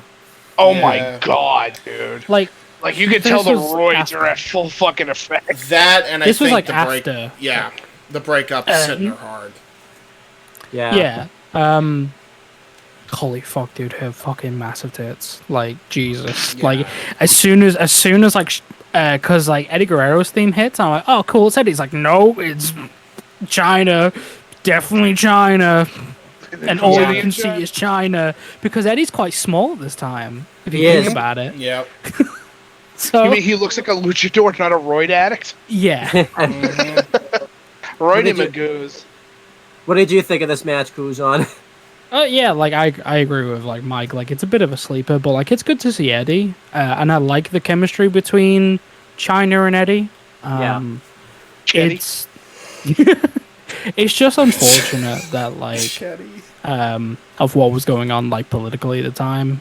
Sure, Because yeah. if not, if she was able, like, and I don't expect her to have been able to do this, but like if she would have been able to like get her shit together, like emotionally, it could have been all right. But like, no, fucking take care of yourself emotionally, and I'm pretty sure she didn't. Yeah. No. Not at all. Well, because right after that would be One Night in China, like, I think. Oh, months later. really? Yeah. Yeah. Yeah. Oh, in that's like a year awful. time. Yeah. Oh, and which it's is so the thing bad. Which is the thing that fucking ruined her career. By the way, Oh. but and for the fuck record, like, X-Pac. What'd you say, Mike? Fuck X-Pac for that. That's Yeah, fuck super X-Pac fucked up for to that. do. That's really fucking weird, dude. yeah, not well. I mean, it's not even just that. I mean, X-Pac is a weird dude anyway. But like, He's just a fucking. He's such a dirty rat-faced knacker. I was gonna say he's a rat. yeah, Like, true. look at him. Look at fucking Billy Bitch Cakes walking around with this Make some fucking noise. rag and having one gimmick. my whole thing with like China as well, like, because Jeff Meacham was like actually like really close to Joni, like the actual person behind China, for a long time. Like, it hit him so fucking hard once she passed. Like, that sucked. Oh, Well, okay. that fucking hurt the industry hard. Dude, It did, it's yeah. rough, dude. It's one of like the big ones. Like, if we talk about like, oh well, yeah, this person's gone. Like, Mike Awesome was gone. This person was gone. This person was gone. Right? And then it's like it just gets perpetually fucking bad Yeah. after a certain point. Yeah, and I didn't really like I understand why.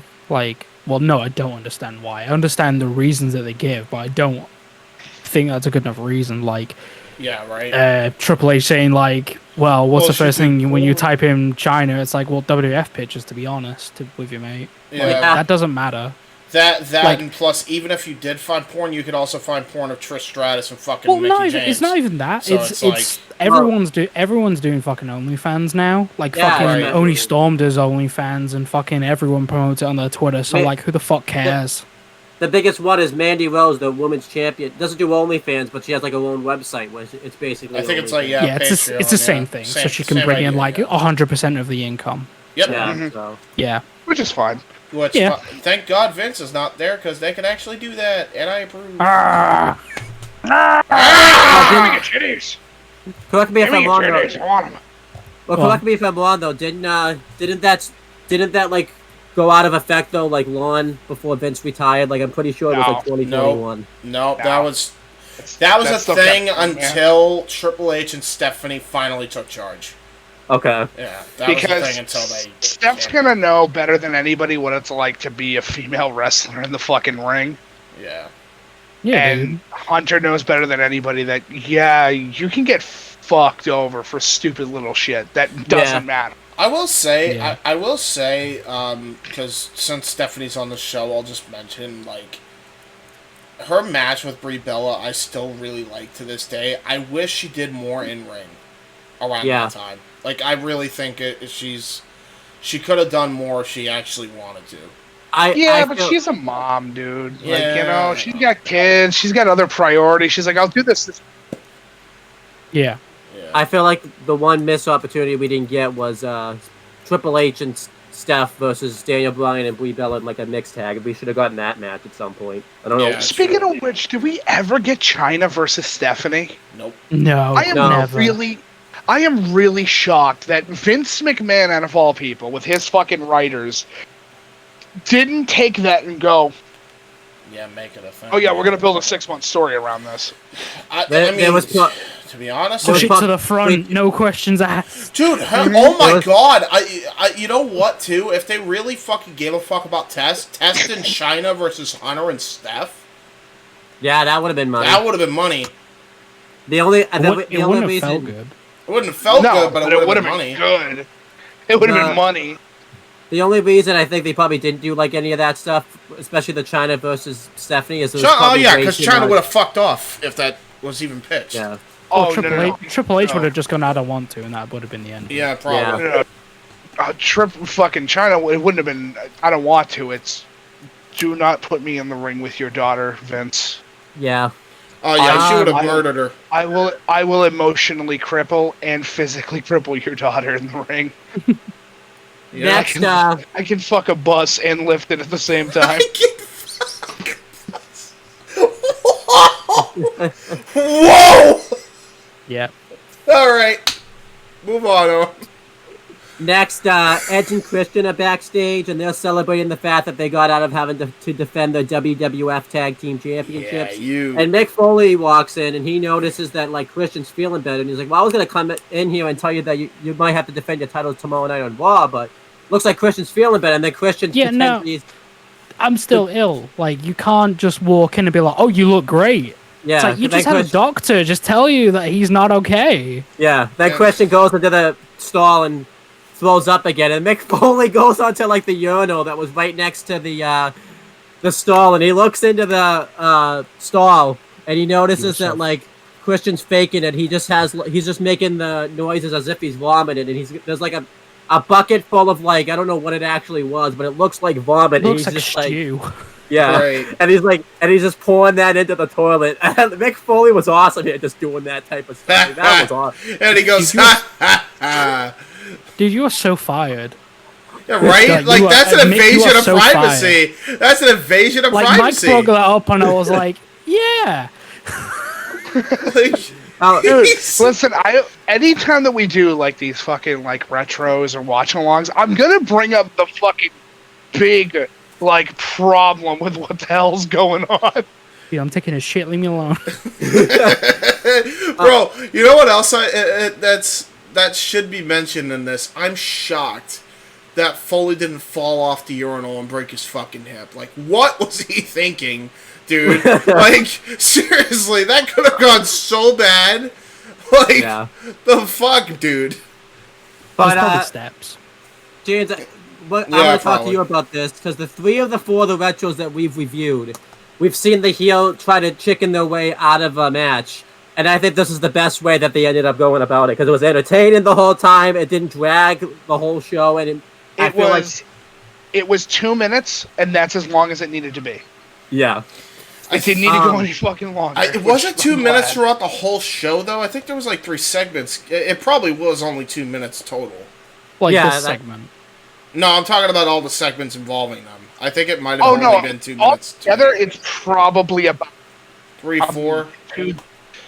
No, maybe less. Yeah. I don't know. They didn't fucking like try super hard. They're like, we'll just do this real quick thing. It didn't drag, and that's good.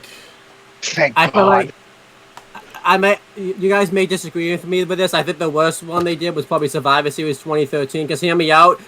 I know what, at least with Hogan when he tried to do it, at least WCW hated Hogan. In 2013, the Authority was supposed to like Randy Orton, and he was having to do that to the Authority. That was terrible. Oh God, yeah, that's true. So, Well, yeah, basically Randy Orton or whoever the fuck was the top dog in the Authority was a whiny little bitch, and then Vince and Triple H were like burying them by like, get the fuck over yourself and get out there and fucking defend the belt, you bitch. And then they fucking like did that whole thing just made them look worse, and then they ended up helping them anyway in some stupid thing. Yeah, that was just a waste of time. Fuck the Authority, it sucked. Anyway. Yeah. Next, Undertaker gets interviewed, and he says that he's gonna kick Kurt Angle's ass tonight. And I think, like, somewhere else backstage, we see Kurt Angle messing around with the Undertaker. Oh, yeah, he messes around with Kurt. Alright, so he's trying to fucking start up Taker's bike. He can't figure it out. But they're doing this interview, and for some reason, they just show it on this fucking interview screen, right? Do you know what's the best part about that whole fucking thing as somebody who loves motorcycles? Yeah. Kurt at no point goes, what if I move the clutch and then turn the key? Yeah. Like, that's two movements. It's just one, and then two. You pull the clutch back, and then you fucking turn the key. It's a Harley Davidson. It's key activated. That means Kurt's so fucking stupid, he can't turn a key. Look, man, he had a Vespa. That's like the best he's got. It does with probably the tiny cowboy hat. Yeah. Yippee-ki-yay! He had like the Who, like the logo from the Who, on the top of his fucking helmet. So like, yeah, like Vespas I would pay like, top dollar for that, by the way. Yeah. Yeah, that's a good I would item. buy that right now. Yeah. That fucking like bike probably does like tops like 120. Yeah, probably like 125 fucking. I don't know what the fucking like word of it is, but like 125. Yeah, something like that. But anyhow, so Undertaker sees this on the screen, and he goes backstage to where his motorcycle is. And he just chases down Kurt Angle, and they're going to do more with this later. But I really like these two backstage segments. I especially like the Edge and Christian one. I thought they were awesome. What'd you guys think of these backstage segments? Don't like Taker. Don't like Taker at all. You don't like Taker? No, he's fucking boring, dude. Like, he sucks. It's a lot. Like, during this time, this is probably the most uninteresting fucking Undertaker they've ever had. I'm sure he loved it. Now, James, probably because he gets to just go to work in fucking leather pants all day.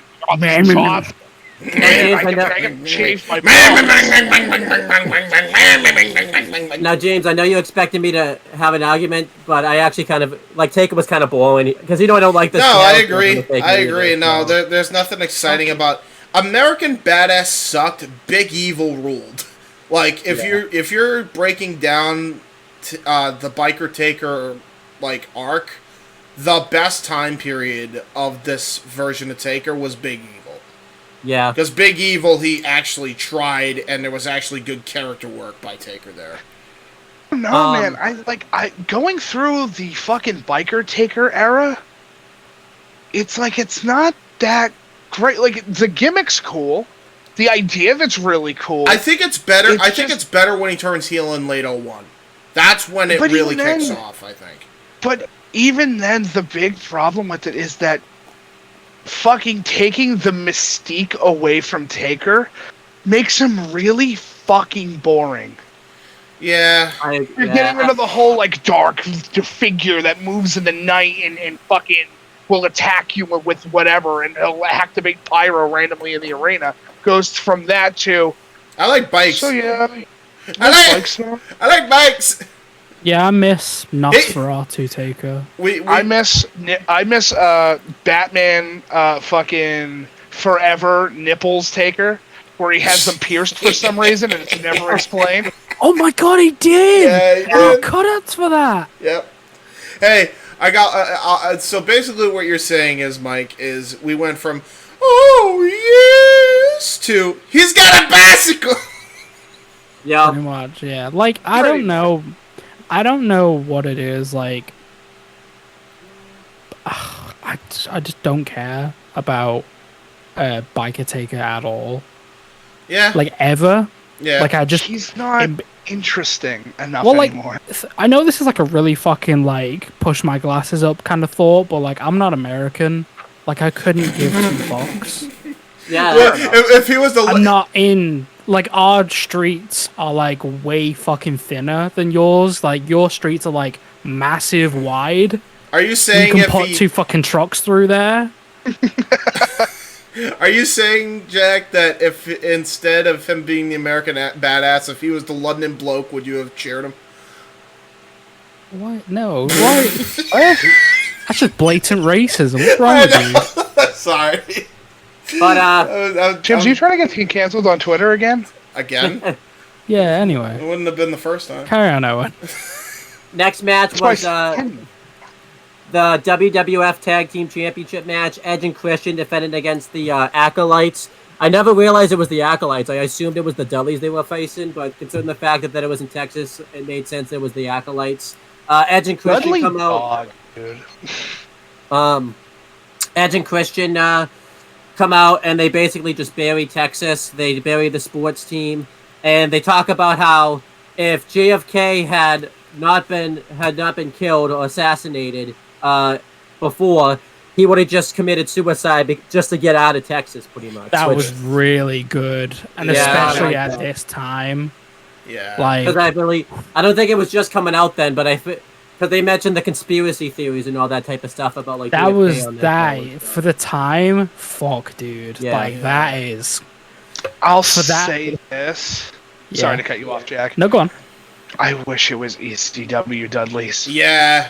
Yeah. Like, True. because they would come out with no filter and be like, the only reason why JFK was shot because he was a fucking pussy. Yeah, It's that would like, have been awesome. whoa, what are you going on?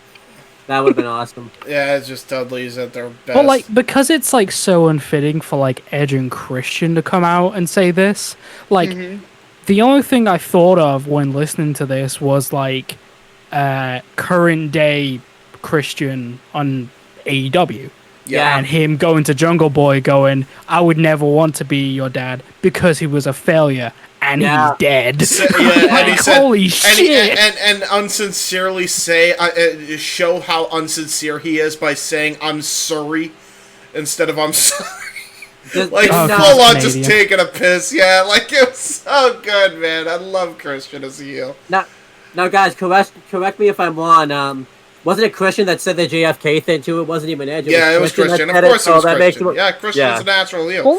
Well, I'm sure like they're comfortable talking about that kind of stuff, right? Because like if anything goes, it's fucking wrestling, dude. Like it doesn't mean anything. Yeah, and then and then he goes from that line and passes it off to Edge, and Edge like he has to follow that line up. He's like, and what's the deal with Texas sports teams? Straight out local of sports team, bro. We went from straight up burying JFK and saying Texas would have made him kill himself to Jerry Seinfeld shtick. Like, what the fuck? Like, that was popular on TV at the time, so it's better than them going, you know who would have really liked to have watched JFK kill himself? Ross from Friends. Yeah. Because he would have dug up his bones and put him in a museum. Oh my god. Yeah, Sitting that's in so a canoe with a dock. Then the Acolytes come out, and Bradshaw, since he's from Texas, cuts a passionate promo talking about how prideful he is about Texas. I'm sure. Well, we know. And he's also prideful about Edge later. Well, yeah. But I'll just say this. It's really hard to believe that this is Bradshaw, because it honestly sounds like it's just this person talking, and then, you know, the JBL that we know today just doing, like, voiceover work, because it's so hard to believe that this is the same guy. This promo and the one he cuts on the 9/11 SmackDown is, like, the two best babyface promos he's ever cut. Yeah. Like, there's nothing... no, I'm sorry, that's a lie. The Mania 17 one where he cuts a promo there, that was also really good. So those are like the top three actually good babyface promos that Bradshaw's ever cut. Everything else is like, this guy's a babyface? Yeah. The Acolytes immediately attack Edge and Christian. They hit... Farouk hits Christian like 2 times in the back with the steps, and he just freaking no-sells. It was freaking weird. Oh my god, it was so weird. They were just beating... The thing about it is, I don't know if it was the fact that they weren't no-selling. It's just that the Acolytes had this really fucked up habit of laying their shit in so much to a fucking fault. Like, to the point where they just go overboard. Like, so, but they bum rush him. full on like just attack them Pearl Harbor style. Bell doesn't even ring. They're beating the shit out of him with steps and whatever. And then they fucking toss him in the ring, and then the match fucking begins. But basically, half of this is like a no DQ match before the bell even rings. Yeah, and then eventually, behind the referee's back, Edge and Christian get the heat on Farouk, which made sense for him to take the heat because, you know, Bradshaw probably makes more sense to have him get the hot tag since he's from Texas. And then when Bradshaw gets the hot tag, the place explodes. Bradshaw hits a wicked clothesline from hell onto Christian. And then the Acolytes hit the tag finisher onto Edge. And they're about to go for the win. But Christian comes in from behind and clocks Bradshaw on the back of the head with the championship title, which means they're disqualified, but the titles can't change hands off of a DQ, so Edge and Christian keep the belts. They escape. I like this finish, honestly, because it tied into the main event also, where, you know, they made sure to mention that if The Rock does this later in the show, that he would lose the title, so it was kind of good that they did a DQ finish. And honestly, I thought this was the best of both worlds. You know, it kept the heat on Edge and Christian, and it made people want to see the Acolytes get the tag titles. Kind of a shame, though. They really unless they did like a rematch or Raw, and I just don't know about it. Like the next pay-per-view, it's just Edge and Christian defending the tag titles in the TLC match. It's kind of weird that this doesn't go into like the next pay-per-view match or anything like that. Well, I mean, let's be honest. You're not going to imagine. I could imagine that Bradshaw and Farouk were not going to do a TLC match. I mean, yeah, let's be real. But still, like this, I thought this match worked. I give it like 3 3/4 stars just because of how honestly the fact that it took place in Texas. That crowd was so into this match. It really upped the match and everything. Like Yeah, that. true. I agree. By the way, Farouk hits Christian with a fucking whopper of a hit. Yeah. At one point in the match. And I'm like, Christian, no, just stay down, dude. Take a minute to breathe.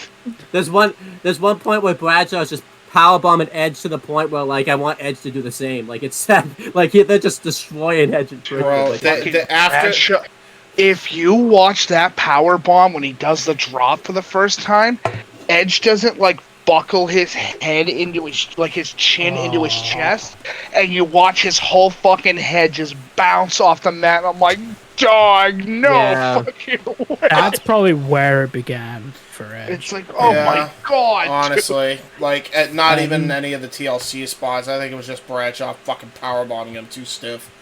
Yeah.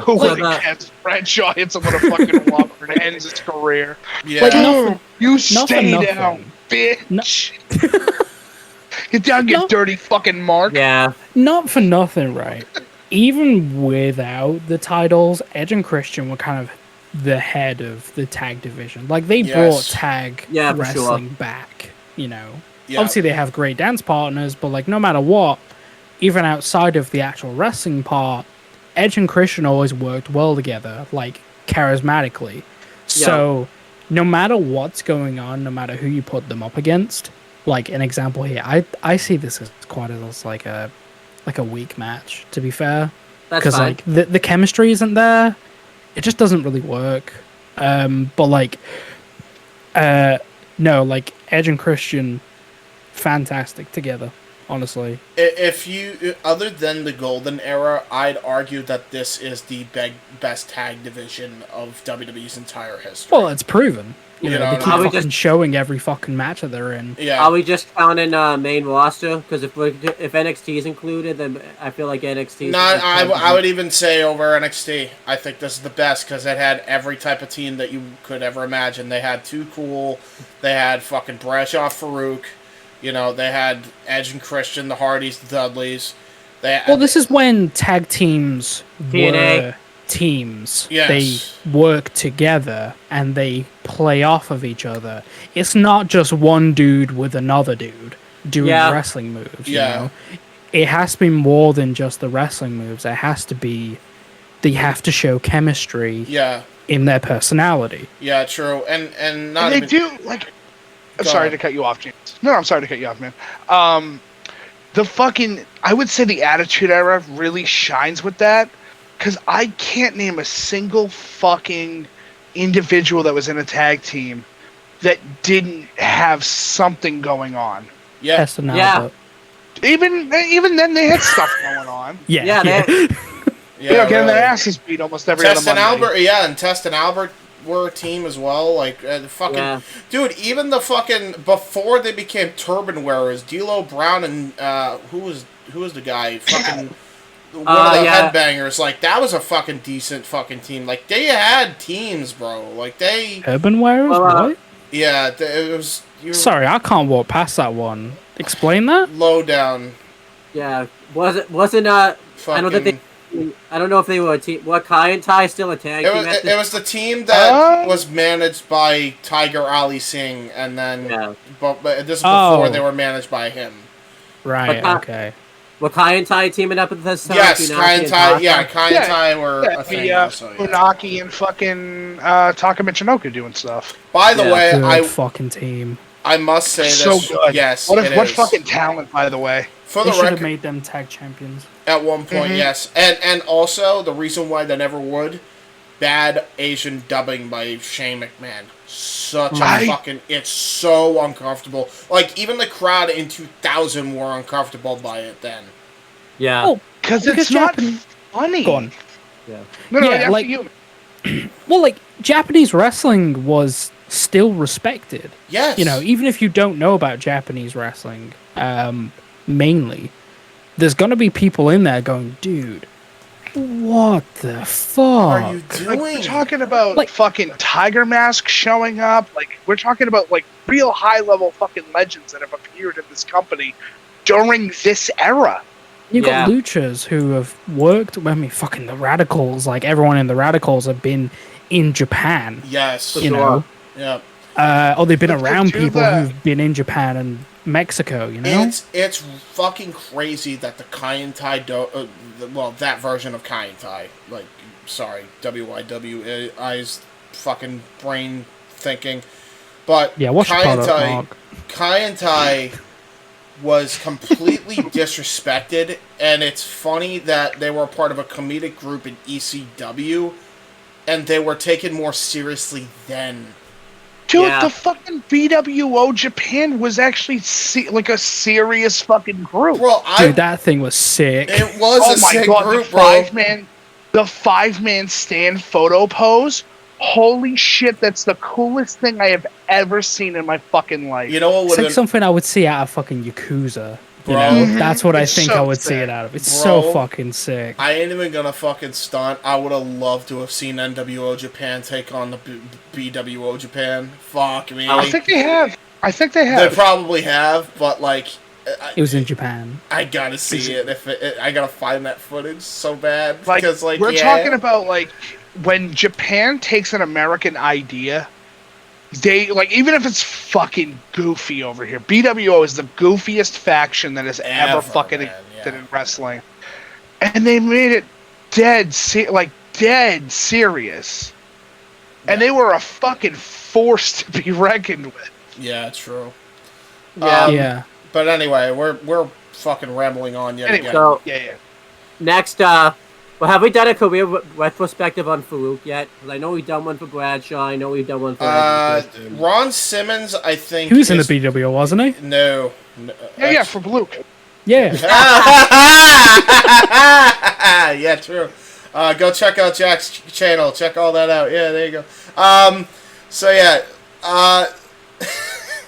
No, you got me all fucked up now. All right, so Farouk's career retrospective is he would continue to team with Bradshaw until he didn't, and Bradshaw wanted to be political guy.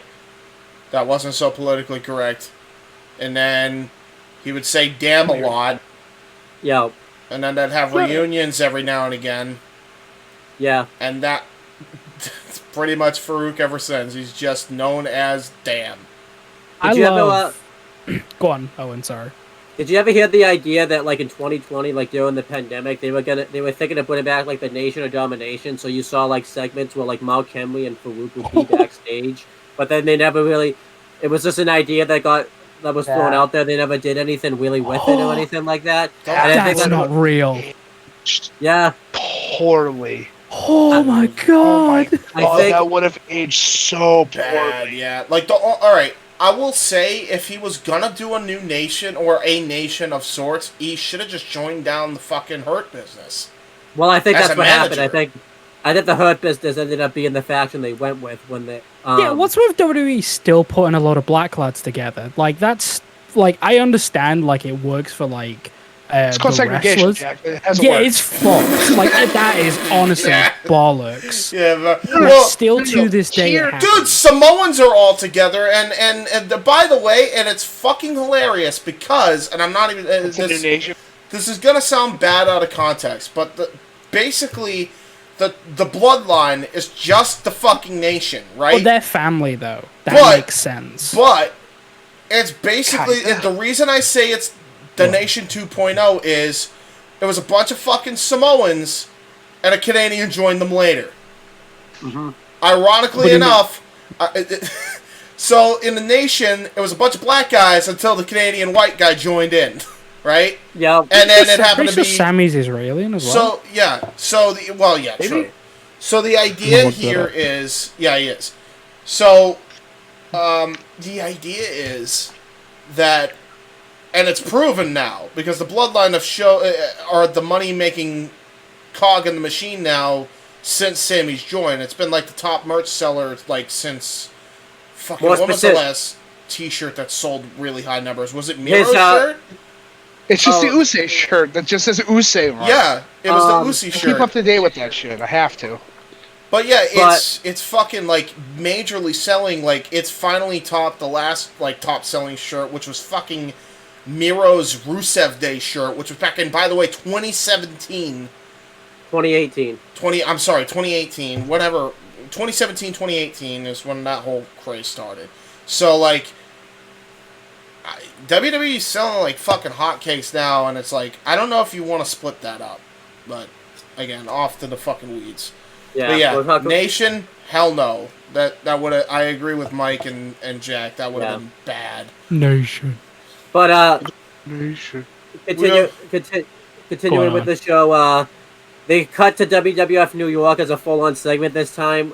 We see some guy. I think he's like meant to be. was weird. This was some fan at a bar just drinking, and the big boss man comes up to him and asks if he's old enough to be drinking, and the guy says yeah, and he says I need to see a driver's license or something, and I think he eventually does show him, and big boss man says don't drink too much. It was so weird, but so And then funny. stole his drink. Yeah, stole his drink and then fucking drank it like a dickhead. Dude, Oh. fucking American police are cons. This was great. I loved it. Bastards. That's a bitch. Yeah. You're not Next, wrong. Triple H and Kurt Angle. Triple H and Stephanie McMahon are backstage, and Stephanie McMahon gets another thin of flowers. So Triple H just gets pissed about this and says he's gonna go find Kurt Angle, and he leaves the locker room and stuff. And then backstage, Kurt Angle's still running away from the Undertaker, and probably from Triple H at this point, even though he doesn't even know that like he's gunning for him. Oh, they should have And- done that. They should have done like a Um, back and forth. That would have been cool, yeah. Eventually, they're at like this place where there's that like lift thing that like you go on when you want to get to really high places, and The scissor lift? Kurt Angle, yeah, the scissor lift, and Kurt Angle runs one direction and Taker follows him there, and he pops up the other side and ambushes Taker from behind in the back of the leg with a wrench. What an And idiot. there's questions whether or not the Taker will be able to compete against Kurt later in the show. So Yeah, well, Spoiler alert, he absolutely does, Yeah. because it's fun. I got hit in the leg with a wrench. Where the fuck did Kurt get a wrench from? I think maybe he planted it there earlier in the show, and that's what He went, I got a great idea to beat Undertaker up. I grab a wrench. No. Don't lock him out the fucking building so he can't get in. No. Let's grab the fucking wrench like we're playing BioShock. I feel like too we should. I don't know if it's later, but this wrench, by the way, was like cartoon size. Like this was a huge ass wrench. it was. Big foam wrench. This is like the Fucking biggest. like Looney Tunes ass wrench. Fuck. I wish it bended like foam. You just see him hit him, and then it just fucking. It's like, I don't think that's how that works, dude. Well, he hits it, it just bursts. Just Yeah, it doesn't Yeah. even do anything to his calf. Actually, it just bends the Yeah. entire wrench. Oh, dude, Yeah. I can't believe that they decided to load up the wrench with sawdust. He fucking hit him in the leg and big poof. My world.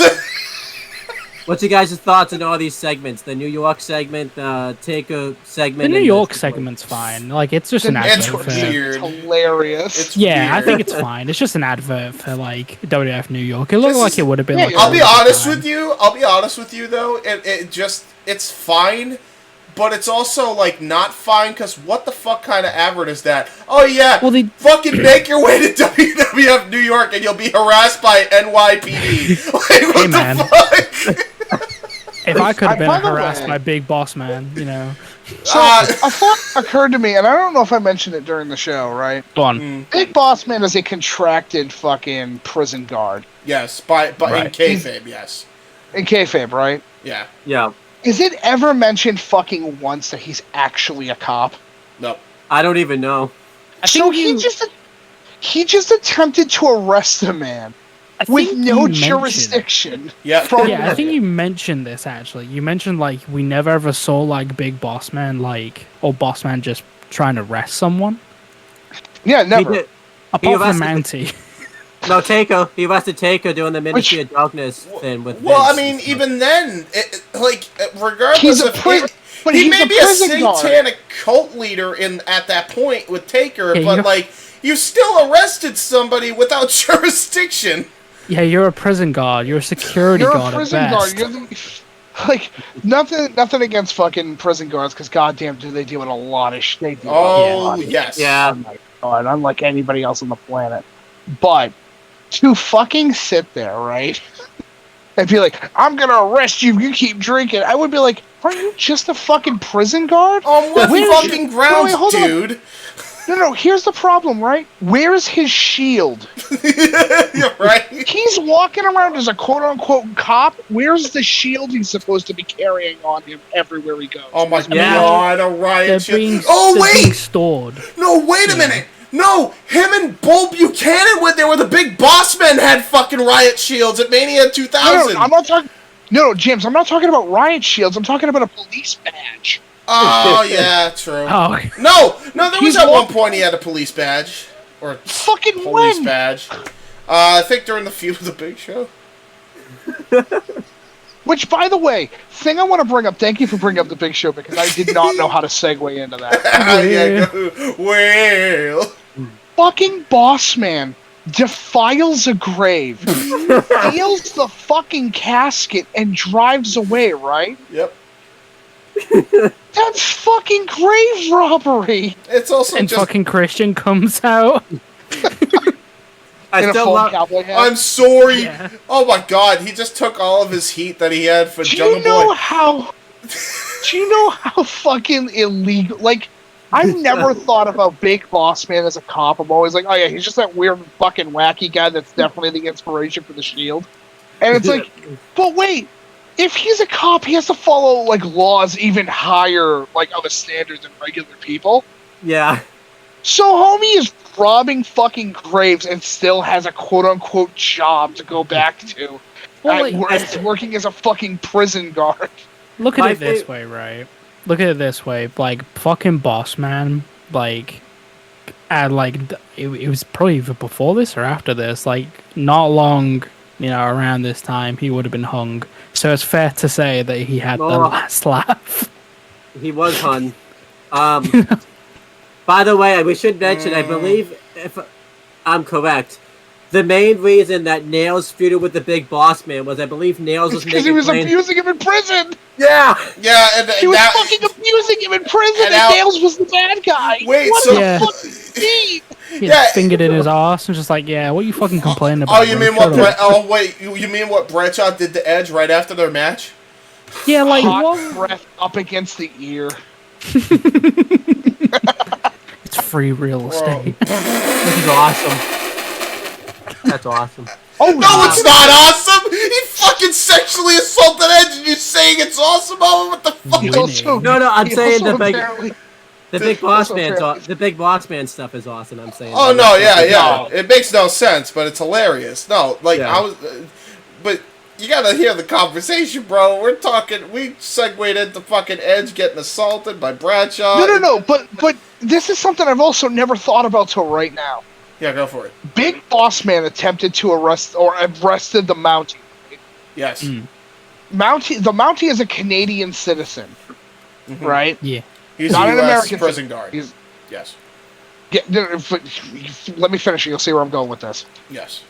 Big Boss Man attempted to arrest a Canadian cop, which I'm still the fucking stupidest gimmick ever. Man, police on police violence. You can never expect it. But the fucking thing is, doesn't the Mountie have fucking diplomatic immunity? If you go by logic, yes. If you go by Vince logic, no.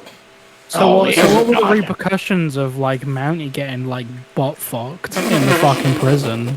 Like, did he get any like compensation for that? No. No. He got arrested, and then that was it. Bossman at no point tried to stop the fucking repo man who's stealing people's shit. Right, exactly. What were you going to say, Owen? If you want, the compensation that the Mountie got was he won the Intercontinental Championship for 2 days. What, on a tub of Vaseline? There's no escaping me in the prison basement. Yeah, by the way, Yeah. so yeah, I know I mentioned it briefly, but I do remember we did talk about this on the watch along. So, yeah, Cool. like Edge and Bradshaw's weird ass fucking relationship, to which Edge even said was so uncomfortable with. Well, he said he knows. So I read his book. Like, he said he no-sold it, which is fair. It's whatever. But like, dude, fucking Bradshaw with like tall, blonde, pretty boys. Like, Yeah, he's got a type, bro. Like, Oh, and apparently fucking Joey Styles. yeah, yeah. he was the like- exception. Which, like, wait, Joey? Also, I don't care who you are. The minute Joey Styles punches you the fuck out, you are no longer the toughest man in the locker room anymore. No, you're not. That's why he fucking retired a year later. So, You think yeah. he's just sitting there going? You think he's sitting there and like fucking just here's a picture of JBL and he's like in fear, and then there's just a picture of fucking Joey Styles with the Arthur hand. He's just like, don't ever come after my butt cheeks ever again. The fact that, like, think about it this way, right? Even to this day, JBL's got a job. Yeah. Yeah. Like, he's on Sexual TV now. assaulting. Yeah. And Yeah. Yeah. Yeah. Fuck that. Sorry. Next match was it's a rib, guys. Relax. It's not gay. It's a rib. Yeah, fuck off. Go on. Dude, it's not a rib. It's sexual assault. Fuck off, Bradshaw. It's a rib, dude. I'm just soaping up his butt. Relax. It's okay. Fuck. Yeah, I'm gonna soap his balls and fondle his ass. Like, no, that's sexual assault, dude. What the fuck? Like, who says that's James, a rib, you want to move bro? on from the segment or what, bro? No, it's fucking gross, and Bradshaw deserves Slip to the get finger, fucking bro. shit on for it. Now we I can move agree. on. I'm done. Go ahead. Just James, I don't know what you complain about. Just slip the finger in, bro. I don't know what you complain about. No, I'm good. Man up, bro. Fucking. next match was a steel cage match for the Intercontinental Championship. Val Venus with Trish Stratus ringside defended against Rikishi. I still don't know why this was a steel cage match. I don't Well, they either, did but kind it of- ruled. Yeah. It's fucking rules. It's just like I don't know why it's a steel. Man, these But, boys put their working boots on tonight. That's all I'll say. This was definitely like the sleeper match of the show. This is that match that you didn't expect to be as good as it was. But Big Quiche, man, is fucking yeah. terrified of heights. I wouldn't believe it if after watching most of his fucking matches. Right? yeah. But this match, the reason it happened was because Val Venus beat Rikishi for the belt due to Taz's interference when he was just wrecking shop and taking everybody out. So we had this rematch here. And I wasn't sure how I was going to feel about this match because I wouldn't really think of these two of having really good chemistry together. And then when you think cage match, I don't think the names Rikishi and Val Venus come up. As great cage match wrestlers. Val's penis. Val has a dick. And, That's my name. It's Big also cock, Val. It's also the worst version in WWE of Val Venus. Notice I did say in WWE. I didn't say in general Val Venus, so that way I didn't get corrected. Yeah, because TNA would like to speak to you. yeah, but they can't.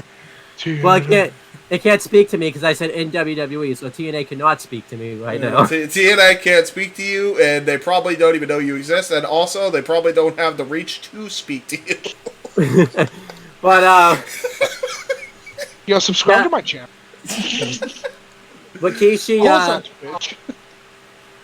Rikishi comes out all serious, which was a really good element to the match. He was just angry, which was I think him practicing because he was going to go heel in like a couple months anyway. So this was good practice for him. And he just annihilates Val Venus in the beginning portion of this matchup. He throws him into the cage several times. He hits a really hard Irish whips into the turnbuckles a few times. Eventually, he misses a big splash and he goes head first into the cage, and this allows Val Venus to really pick apart Rikishi. He hits a really cool knee drop onto Rikishi that I really liked. And eventually, Val Venus himself misses a splash against the cage, and Rikishi moves out of the way. And eventually, Val Venus gets busted open during the match. I didn't expect to ever see Val Venus bleed, but it happened. Right, yeah. And there was a few occasions. By the way, we initially thought he bladed, and then I had to take another look at the spot that actually cut him open. He legit gets cut open hard way by the cage. So he gets tossed into this by I forget the move that exactly did it, but like he tosses him in head first into the cage, fucking gushes blood, like legitimately no blade. He is bleeding bad. Yeah. And then there's several times in the match where Rikishi and Val Venus keep trying to escape, and they both stop each other. Which I feel like that debate can be saved for another day. Is should the only way you win a cage match be by pinfall or submission? I believe it should be, but we can debate that another day if everybody else feels differently. Eventually, Trish Stratus continuously interferes in the match by slamming the door in Rikishi's face. She, at one point, locks the door to prevent Rikishi from getting out, and eventually Lita runs back out to get revenge for what happened earlier in the night, and she whips Trish Stratus with the belt, and they fight to the back. I wouldn't really say fight to the back. It's more Lita just whips Trish Stratus with a belt all the way back. Yeah. Yeah. And then... no, hold on. We gotta do it right. Yeah! And then eventually, the referee takes a bump, and Rikishi hits a splash off on top of the cage onto Val Venus. Oh my gosh! Was fucking no way this ever should have happened. Like, yeah, Venus is just laying prone while Rikishi's trying to get himself steady. Like this, the only thing that I could think that would be more terrifying than this shit is when Elix Skipper did it on a more narrow fucking walkway to do the Hurricane Rana. But this is still fucking terrifying, because you gotta imagine, like, this dude weighs about a ton of mass here, right? Like 350 pounds. Yeah, something like that. Maybe close to 4, but I want to say 3 something. And and like a good 3/4 of it is probably in his ass. So, like, he's like, if he falls backwards, members of the audience or him are dead. Yeah. Or probably both. So, like, he's got to be petrified at this point. Yeah. The question I have for you is, when Elix Skipper did it in a TNA, didn't he have to walk, he had to walk a bit of a distance to do it, right? And and he had to do it fast. But, like, the difference here is, like, I don't know what it is, man, but, like, the element of danger with a big guy trying to do a top rope cage spot like this, dude, like, bro, this, at this point, before Angle does his moonsault, which is a year after this point, but, like, this shits all over Jimmy Snuka's fucking top rope splash, or top of cage splash, because it's 350 pounds of a dude who's afraid of fucking heights, who legitimately, he's not doing it from the corner like fucking Snuka did. He is going to the center of the fucking cage on hard cam, right? For hard cam to pick up the fucking shot, leaps off the fucking cage, full on jumps off the cage, and like his knees do land first, but not by much, and he's still crushing Val hard way, man. Like, I'm shocked. he's got to have some form of broken ribs after that shit. Yeah. So Keish at the time, based upon his records of what he's billed at during the WWF, he was 6'1" at 425 fucking Jesus pounds. Oh my God. Christ, yeah. That's a big dude. Sorry, Snooka, get fucked. Actually, not sorry. Murdering piece of shit. Anyway. Nope, there's a jab. The only other, like, cage moments I can think Drop of my that really, phone. like... the only other cage moments I can think of that really top this, not top it, but, like, come close, are, like, Jeff Hardy's whispering when he does to Umaga. To Umaga, yeah. Fair. I'm trying to think. There was Samoa Joe. I know he doesn't do it off the cage, but Samoa Joe's Muscle Buster to Finn Balor at Takeover. Mainly because this was right after he like injured Tyson Kidd when he did that. So How about Keish again off the top of the fucking Hell in the Cell into a goddamn truck below? Yeah, I don't care how planned that By the spot way, was. everybody That's gets still that- scary. Everybody gets that wrong and they go, oh, it's a manure truck. No, it isn't. It's this fucking hay. No, it is not. Chicken coop. No, it's Well, not hay. It's not hay. It's fucking wood chips. Yeah, Yeah. I was trying It to. still sucks to hit. Yeah, I was trying to think of more so steel cage match moments than like Hell in a Cell moments. Also, Hell in the Cell So, is a steel cage. Yeah, same thing. Is it a cage made out of steel? the only that's true. And another one I can think of is Cody's moonsault that he does off the cage to Wardlow. You mean the one where he broke his fucking toes? Yeah. What about Angle doing it from the top of the cage? Oh, James already mentioned it, so that's why. Ray Wait, off the top of the cage. Which one? The one he does to Benoit, the one he does to Ken Anderson, the one he does to Jeff Hardy, the one he does to fucking Jeff Hardy again, the one he does to the Pope D'Angelo De Niro? Like, which one you want? Yes. The correct answer is yes. Eddie Guerrero's fucking No. 5-star frog splash off the top of the cage. Yeah, Yeah. pretty good. But anyhow, I doing that too. I'm pretty sure Bronson Reed did one on top of a cage to Johnny Gargano like last Are year. you sure? Are you sure that was a cage or was that from the top of the ladder? No, was top of the cage. cage. It was a cage. I don't know. Matt but- Hardy to Edge broke his Yeah. ass. There's just a lot of cages. Again? Smash And then- my ass up. So eventually, Wakishi's too weak to make the cover, so he tries to crawl out the door to escape the cage. And Taz Fucking- pops up out of nowhere, Bro, what a It's- shit finish. hits Oh, this Rikishi off the sucks. skull with the camera, and it allows Val Venus to win. They It's really tangled should up have. in the wire, by the They way. really should have just let Keish get out of the fucking thing. Seriously, and man, Yeah. he should have gotten the belt like that. So Yeah. He it's, deserved it after that. it's worth Yeah. noting that actually Val Venus took the belt off of Rikishi like just before this. Yeah, so I did Rikishi know had that. the belt before. Yeah. Still, though, man. But Like, I you think, could have hot potato the title, right? dude, Yeah. they fucking hot potatoed the fucking main belt. Never mind the other fucking titles they did. Like, come Yeah, they on. change it like right? every month. Like, yeah. they Yeah. could have fucking... Dude, this would have been the moment to just make a guy... Like, Rikishi, after that, was the man. Like, he was the MVP of the show. Like, nobody would have been as ballsy as he was, never mind his weight, and the fact that he's afraid of heights. Like, Yeah. this I give guy the match- should have gotten the belt, man. Yeah. I give the match 4 stars. The only thing that hurts is that I think the wrong guy went over. Yeah, Other I than that, agree. think that- 4 Wait, stars. What a cage match. Obviously, other stuff. I feel like I don't understand why they did a ref bump in a freaking cage match. Then there was a ref bump. The theme of the Attitude Era. But in a cage match, though, like, why are you doing a ref bump? Yeah, Like, you're Why is there a overbooking ref it a bit. inside of a cage? Yeah. Mike Kuzan, any additional thoughts you have about this cage match? Nah. I got one. Oh. I got one. Mm-hmm. It's weird to watch fucking Keish come out with just the diaper on and not like the big fucking robe that he usually comes out in. That's Like the fair. kimono. Yeah. Yeah, I don't know why he didn't do that this time. It's Yeah. very strange. He's angry. What he was, he wanted to win that pissed off. championship. Look, man, I'm angry, right? There's no Batman at this point. You fucker. I also still don't get why fucking Taz is coming out and assaulting Keish. Yeah, Yeah, especially I don't because get I really don't get it. It's like he's just, oh, I'm gonna beat him up. It's like, why aren't you going after?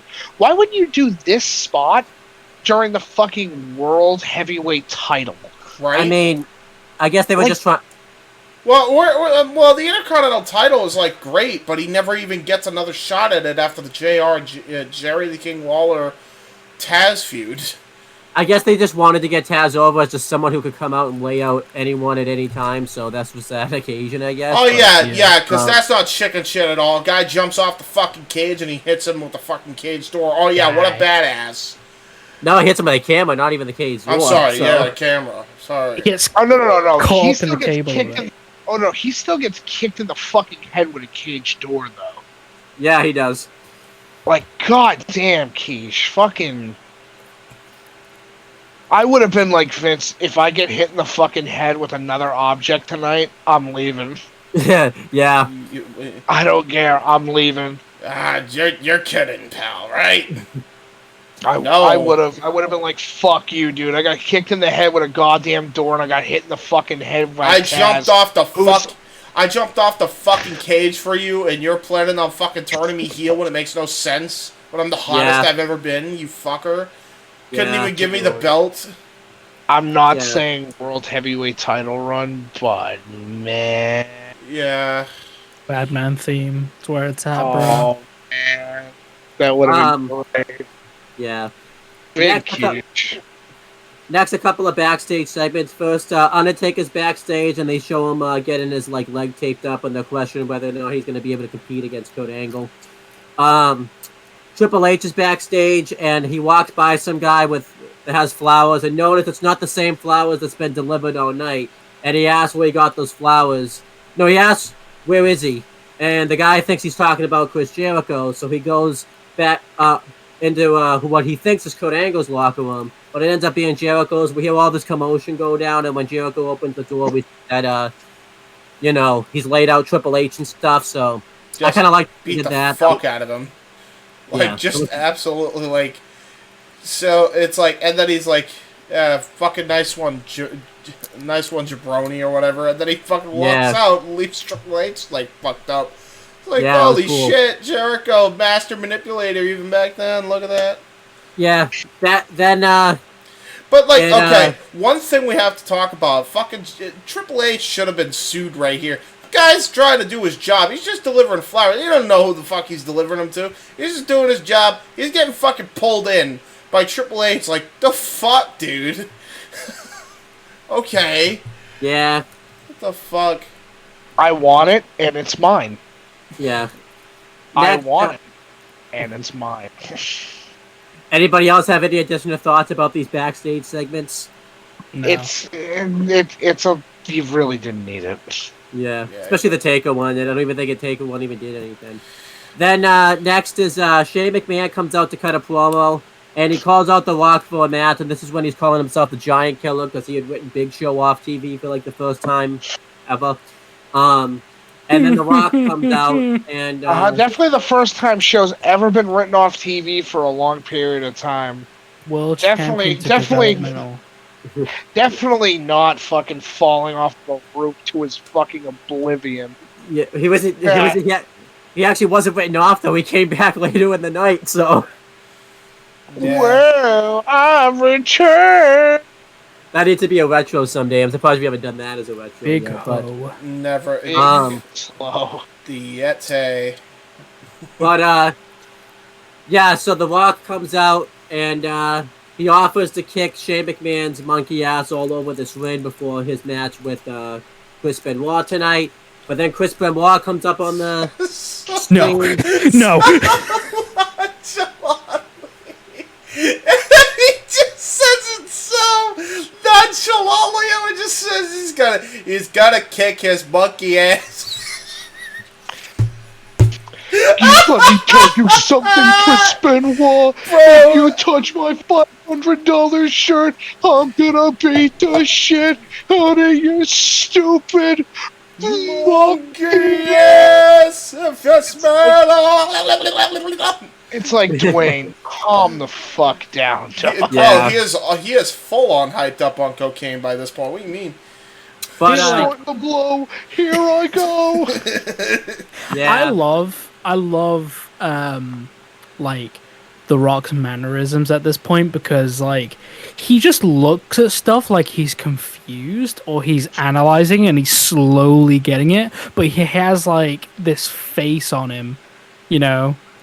Right. Like Yeah. he's slowly picking stuff up, like, Yeah, the fucking gears in his brain are finally turning properly. the fucking, yeah, you know.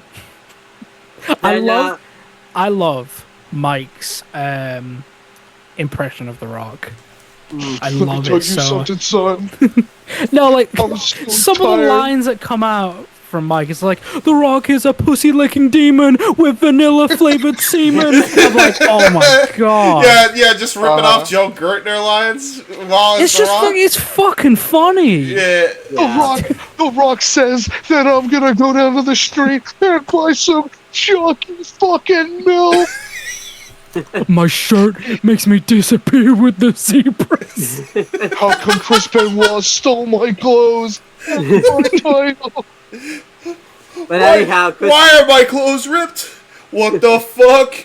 I'm gonna kick his ass all over God's green earth. But yeah, Chris Benoit comes up on the screen and he destroys the Rock's clothes backstage. Not again. Never again. I am a big fan of the fact that we only can tell it's The Rock's fucking locker because his fucking stupid dumbass name is printed in big bold letters above it. It's like, are you fucking kidding me? Duct tape using bastard? Are you shitting me? It's the The Rock has Rock's. Alzheimer's. He needs to make sure that he can find his $500 shirts. I always speak in the third Rock only person. understands two languages. The language that I have with your mom and the language that I use to fuck your dad. All right. But, No, hold on. I got one. The Rock, he has Alzheimer's, and I speak in the third person. If you do not say it's The Rock's locker room, The Rock is gonna not know where The Rock's locker room is. Do you understand? The Rock is confused. The Rock is easily confused. Where's Steve? Where's Steve Austin? No, James. No, James. Here's The Rock with fucking Alzheimer's. Okay, it would just be, The Rock says. That's it. The Rock says. It's just. And that would continue for about like an hour until somebody goes, Give me this Wayne, theme song. are you okay? Wayne, Wayne, are you okay? You smell. You smell. I love that he has that stupid fucking laugh in his thing. Just It's like, what the fuck does that have? But obviously, this segment was done. Shane McMahon lured The Rock out there so that way he wouldn't be in his locker room, so Chris Benoit could go destroy his stuff. And Chris Benoit did this because he wanted to get The Rock so mad that he would get himself disqualified in the title match later on in the show. So this segment, really weird question, right? When Go The Rock like goes back and like looks for all his stuff, right? No, I can't go through with that gimmick. No. Please go. Never. No, go full in. Go full in now. We gotta hear it. Go for it. All right, so like when The Rock goes like into the locker room, looks under the shirt, right? Why does he just find like a knife there and a Bible? Like it's all fucking incredibly encrypting, and no one ever like guessed. Like never ever found on Dark Side of the Ring. No one ever picked up on it. Like it's just. It's right there. The facial expressions of Benoit. It's there. oh no! Why did no one see it, bro? That's all I'm saying. All this could have been prevented, just like the JFK assassination back in 2000. No one knew, bro. God. Hey, Wait, what? man, he was the Invisible Man. He was the Invisible Man. I don't know what you're talking about. I truly am the fly on the wall. You just said the JFK assassination back in 2000. Was that a botch? The conspiracy theories, bro. No one was 2000, listening. yes, yeah, they weren't listening, man. The Rock says that you can use this Bible and shove it straight up your candy ass. Well, he didn't shove it up his candy ass, but Yeah. don't give Benoit ideas. Is all I'll say. Anyhow, you guys. I have a couple questions. First off, why are you writing all this crazy nonsense in here? Oh. And second, why do you think The Rock fucking cares? You guys' thoughts on this promo segment here? It's stupid. It's fucking such a waste of time. He ruined my clothes. Oh man, those can be stitched.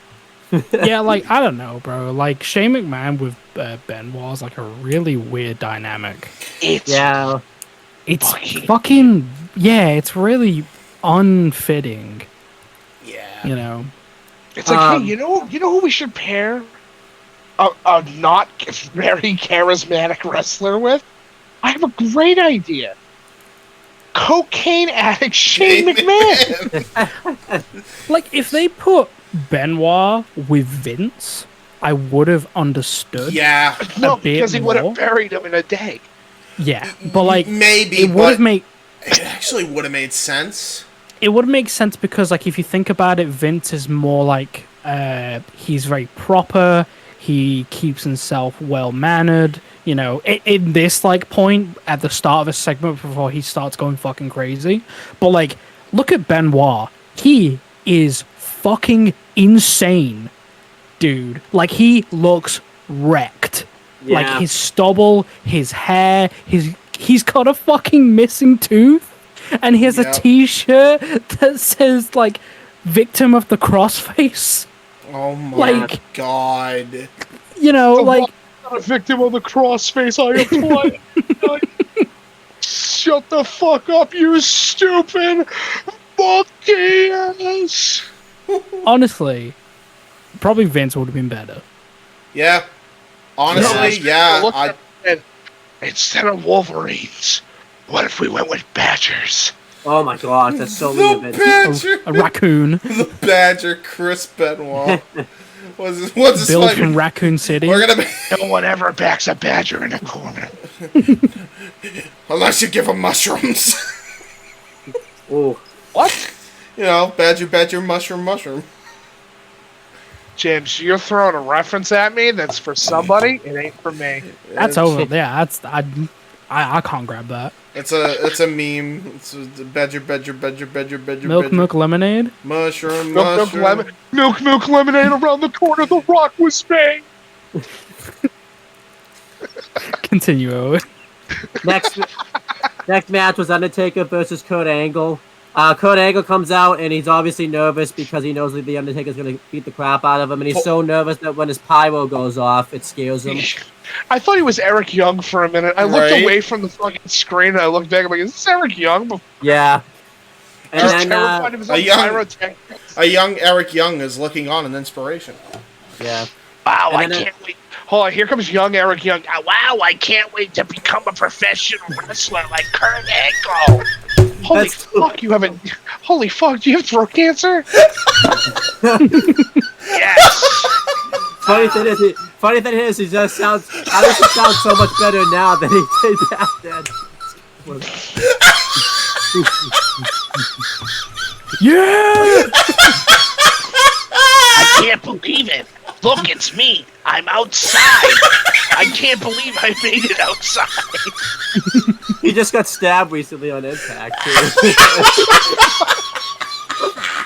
Why would you do that on Impact, bro? It's Impact. They do it. What's wrong with this company, man? Like, it's what you're cleaning yourself off. Well, he wasn't. Eric Young certainly hell wasn't clean. He got You stabbed. grow up, man. Come on, this company. But anyhow, so It's the only way to show my power by stabbing people in the ass cheeks. Oh my god. Fucking poor Eric. the reason for the match between Taker and Kurt was Kurt Angle, I think, was meaning to attack Triple H on several occasions, but he kept accidentally attacking the Undertaker, so he would give half-ass apologies about attacking the Undertaker. And it was to a point where Kurt Angle started messing around with the Undertaker's motorcycle. He dropped like I'm some really type sorry. It's not my fault. I didn't do anything wrong. Daddy Vince fucked me over. So Kurt Angle thought. I have a broken neck. He keeps telling me to eat the Percocet. I don't know what he means by that, but I'm really terrified. So Kurt Angle kept doing stuff like dumping like some type of like acid or something on Undertaker's motorcycle. And, like, That's right, yeah. That's He's a like thing. he threw Undertaker's motorcycle like off the stage, and he tried to give Came out in Undertaker- a fucking Vespa. Yeah. He tried to be a nice guy and give the Undertaker a motocross instead of a motorcycle, which was funny. Yeah, that was a Vespa, right? He was trying to gift him the Vespa, Yeah, he did. and then Taker then, threw it off like a cunt. He did then they did the storyline on SmackDown where Kurt Angle attacked the Undertaker in the back of the leg with a wrench, like they did on this pay-per-view. And it was Why are they doing that shit twice then? What was the point? He sold it. He didn't sell it both times. I know. He didn't have to, James. It was all about if he wanted to sell it. See, then, Kurt gave him an option, you know. Well, Kurt gave him an option. So did DDP, and then he buried him. Yeah. So, I the mean- match. Yeah, but that was over his wife. So the match starts off.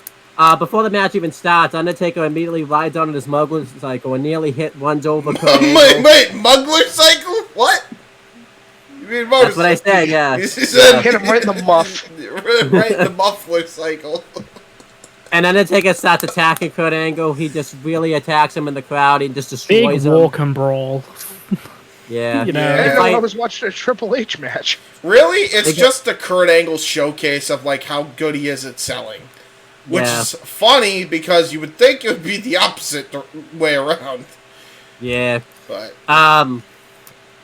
Undertaker, the match finally starts. They fight into the ring. Undertaker could have won the match a couple of times, but he wants to keep doing damage to Kurt, so he lifts his head up. Eventually, they fight onto the outside. Kurt hits Taker in the leg with the wrench, and the ref doesn't see it because he's leaving the ring at the same time that happens. And Kurt goes over the leg of the Undertaker, and eventually Taker makes a comeback. oh, and that big brain move by Angle here also. So when he's making his entrance and he's like right when he turns around because he's scared of the pyro, that's where he drops the fucking wrench. Did not Yep. notice it until I watched it back. Good Yep. fucking big brain play there by Kurt Angle. And then eventually Taker hits a choke slam and a last ride and wins the match. The match just kind of ends out of nowhere. Like I said, if a lot of people There were was a- really pissed at, Right, go ahead. a lot of people were pissed at Taker at this time, but when you see shit like this, you can understand it. I would probably be more mad about this, but consider the fact that Kurt Angle bounces back pretty quickly after this, there's really no reason to be mad about it. Plus he shined in this match too. Like really. It just the problem comes in, honest to God, is that at this period of time, like I don't know what it is, but it just feels like Taker couldn't be fucked. No. Yeah. Well. Maybe it's because he's going home every night and he's looking at his ugly knacker of a fucking wife. Oh, Oh my God. Whoa! What is Whoa! that thing? Hey, listen. Beauty is in the eyes of the beholders. Okay, like Yeah, and hey, apparently listen. fucking Taker was a apparently Lord of apparently Darkness. Taker needs to go see a fucking optometrist at this point Fuck. because he can't see shit. Jesus.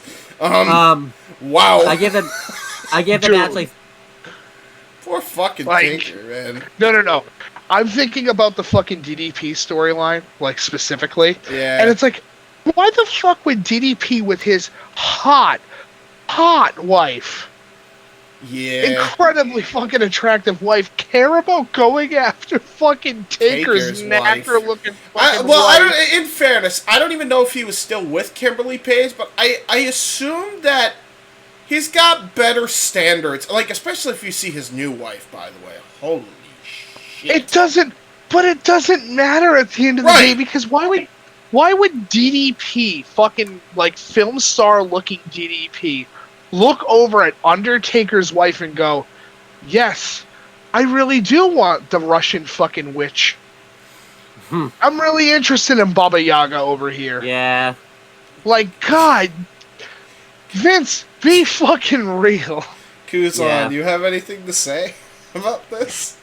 No. No, not at all. Do you agree with Enjoying Mike? Do you disagree with Mike?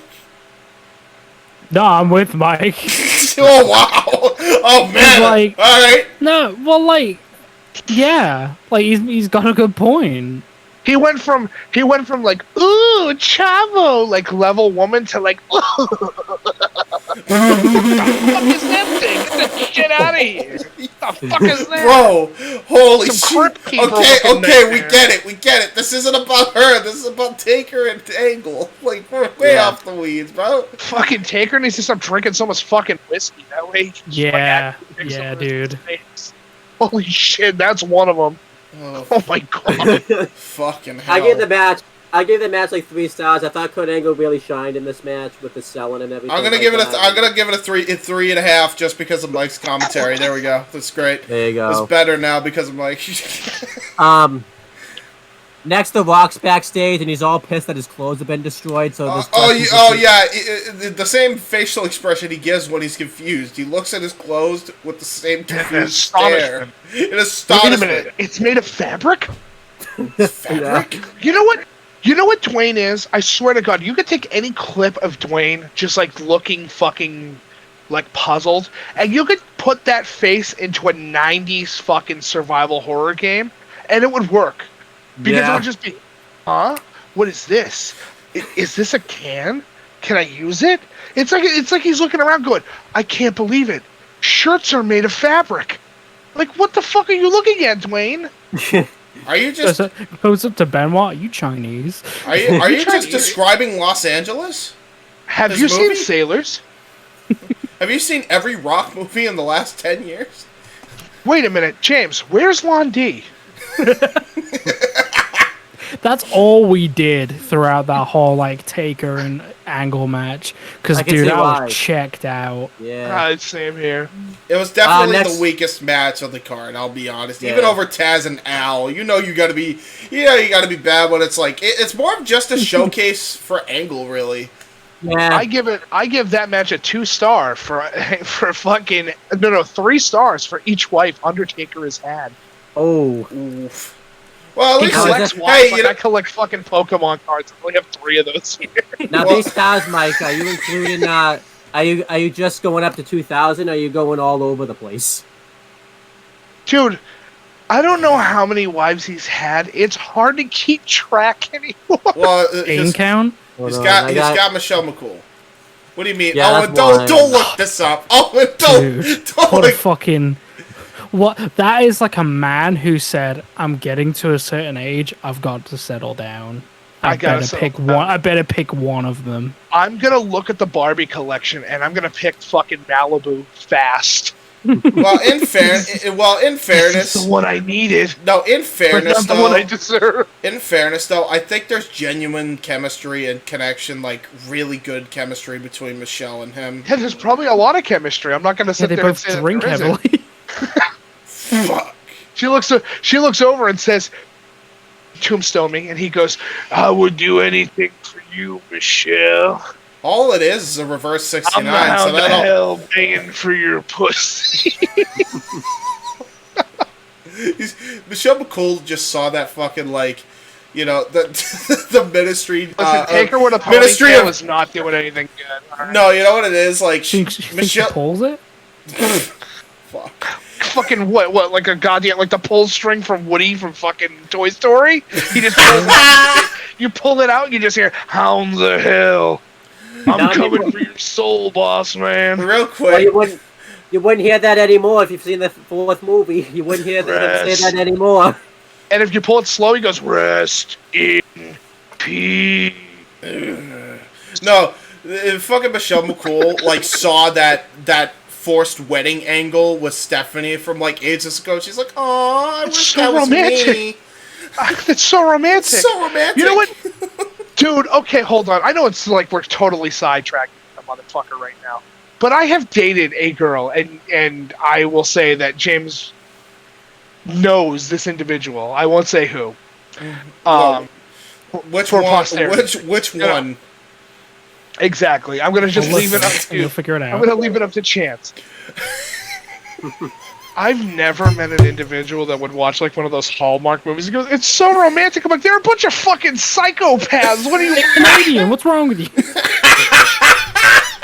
Like they're a bunch of fucking maniacs that are like, if he loves me, then he will come and meet me at the top of insert building here on the windiest night of the whole year. Who the fuck's doing that? If he Taker. loves me, he would come find me. He's got No, superpowers. No, because Taker's not waiting. Okay, Taker's too busy in the fucking bath, trying to like freeze his body temperature so he can fucking still wrestle. Okay. Yep. Oh my Yep. god, yeah. True. That was a thing. It all started back at the Buried Alive match between Shane. I'm gonna McMahon. make sure that I go into cryo when I'm done. That way the dead man lives forever. Oh, so you mean 2003's Buried Alive? Wait, he turns back into the dead man after Big Evil. Hey, how's it going? Hey, how's it going? Hey, The Hounds of You Hell won't are believe back. it, his gloves still fit. I don't know where my bikes went, Paul. What did you do with my bikes? I got Paul. rid of them, Undertaker. I'm gonna drown you in the I got a concrete crypt. Paul, I got a question for you. How do you Michelle McCool? I've been trying to figure that out for 6 months now, and all she keeps telling me is harder, daddy. Am I that fucking old?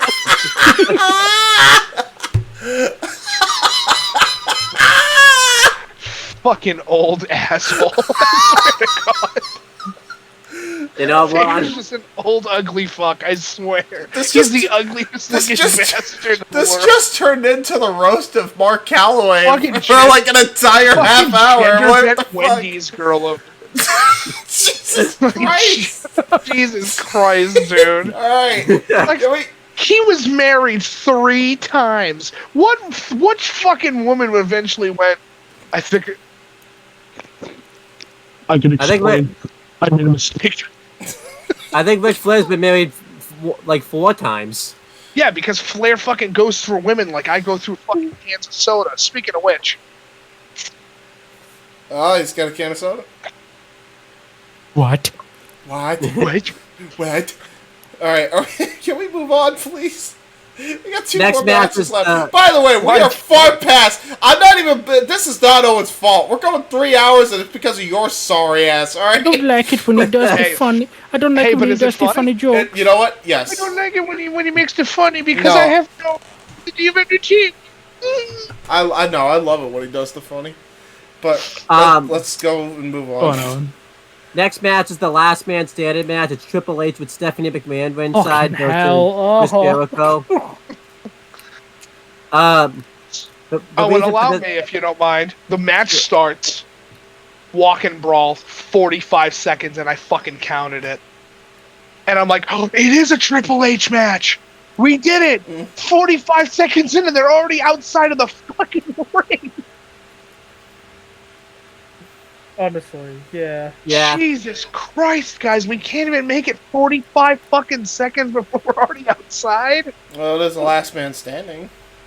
Yeah, except dude, the fact that they brought that gimmick out, I went, oh, this is fucking time, man. Anyway, You're not a fan of the last man standing matches, are you, Mike? I'm fine with last man standing matches. I just can't stand when it's like, oh no, he's.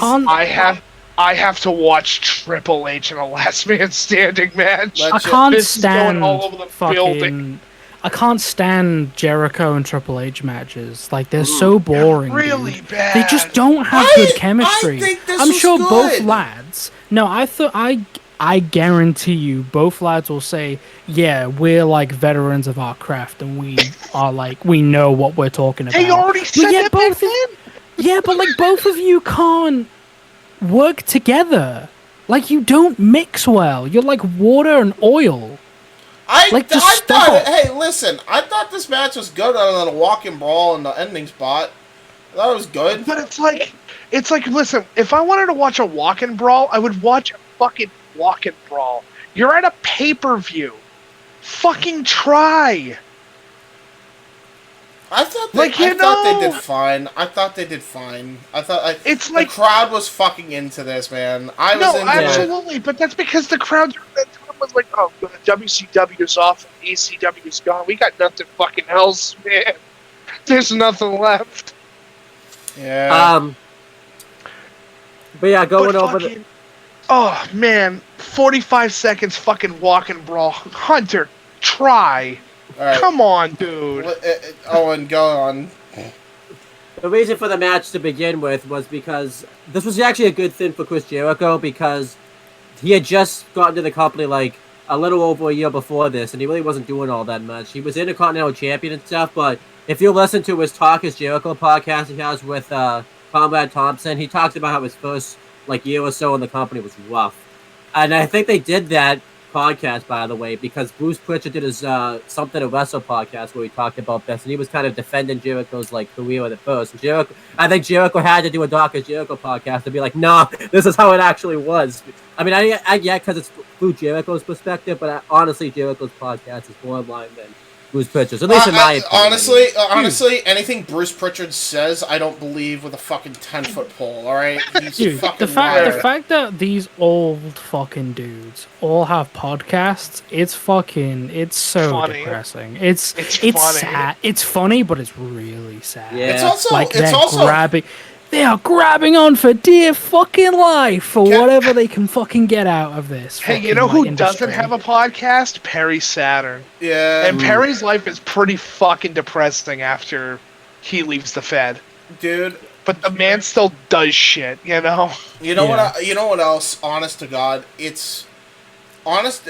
With the exception of a very select few that have podcasts that are actually like doing very positive things with their platform. Austin. Like Taz. Taz, Austin, a few others.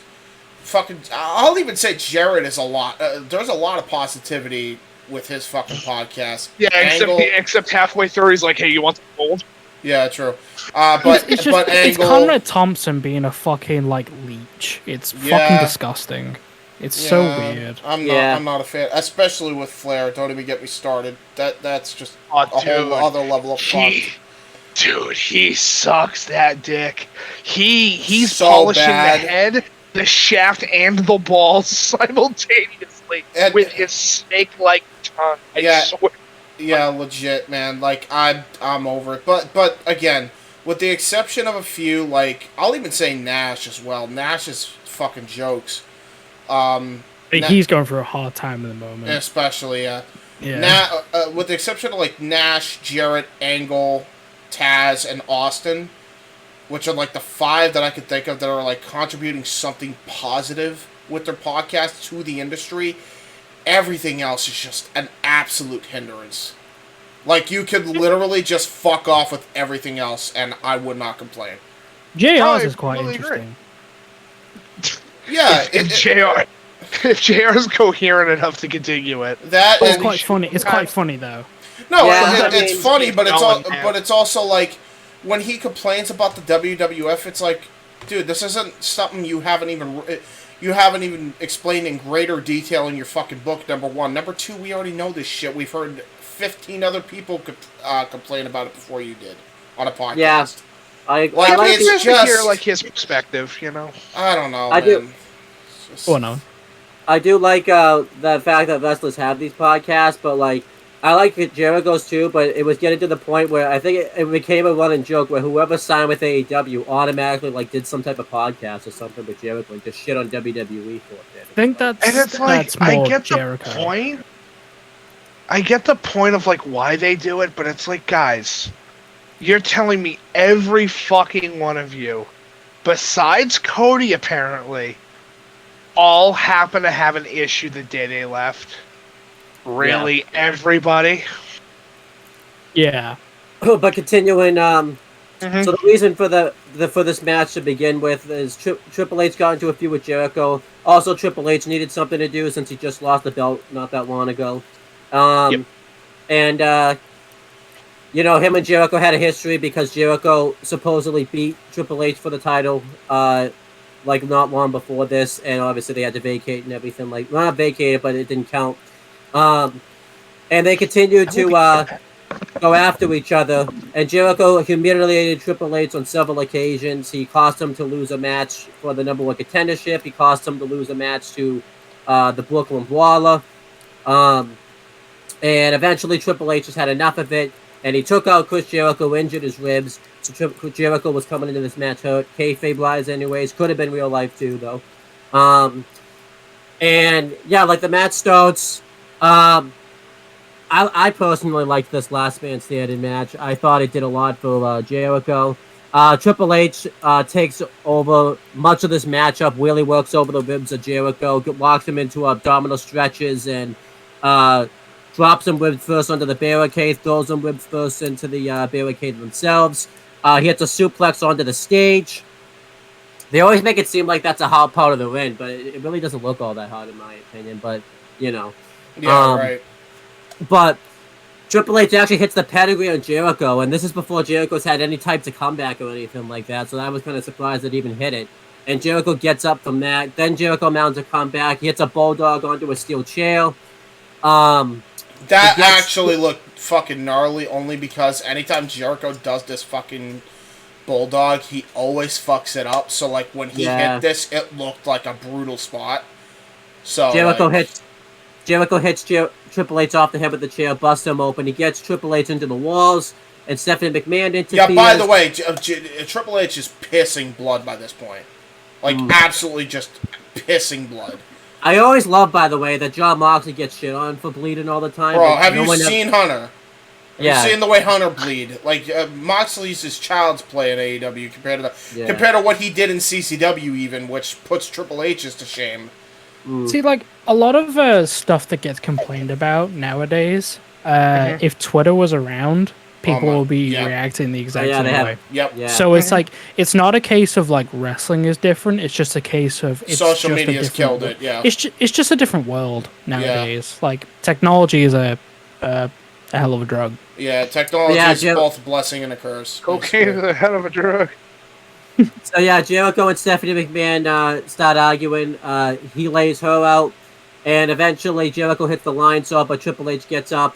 They fight onto the outside. Jericho's the face in this. Oh yeah, big time. He's so stalking the heel's wife, and then openly fucking just Well, to be fair, she did interfere in the match that cost him the win. No, that's true, but Owen, let's be upfront, right? If somebody interferes in your match of the opposite fucking sex, are you really gonna throw hands? If I'm a babyface? If I'm Stone Cold? Stone Cold would just hit the stunner. Yeah, but Stone Cold. Well, Stone Cold's been, Deborah, And then eventually they fight over They fight over to the English announce table, and they both hit each other at the same time with television monitors, and they both get up. I thought that was a good spot. That was actually a really good spot, yeah. I really enjoyed that. Then eventually the finish is they both fight over. Triple H, Jericho's going to do something to Triple H and put him through the table. Triple H recovers, and he hits a pedigree off, like, the timekeeper's table through the English announce table. And Triple H gets up just in the nick of time. No, it wasn't a pedigree. It was back suplex, Owen. Back suplex. Yeah, it was. I was gonna say, because this spot sucked. I wish it was a pedigree, but no, it was back suplex. In fairness, though, like, I'm okay with it not being a pedigree only because Jericho, like, legitimately got his head smashed on a chair, and also, like, full on just took a concrete bump, basically. Like, he barely. Probably a pedigree would have been better. Right. I don't even know if Triple H could have even done the pedigree with how small that that table was either. So. Yeah, I think it was just like the idea of Jericho and Hunter both agreed, hey, let's do a back suplex off the timekeeper's table through an announcer table, and they're like, yeah, that sounds cool, let's do it, and that'll be the finish, and they thought it was actually really cool.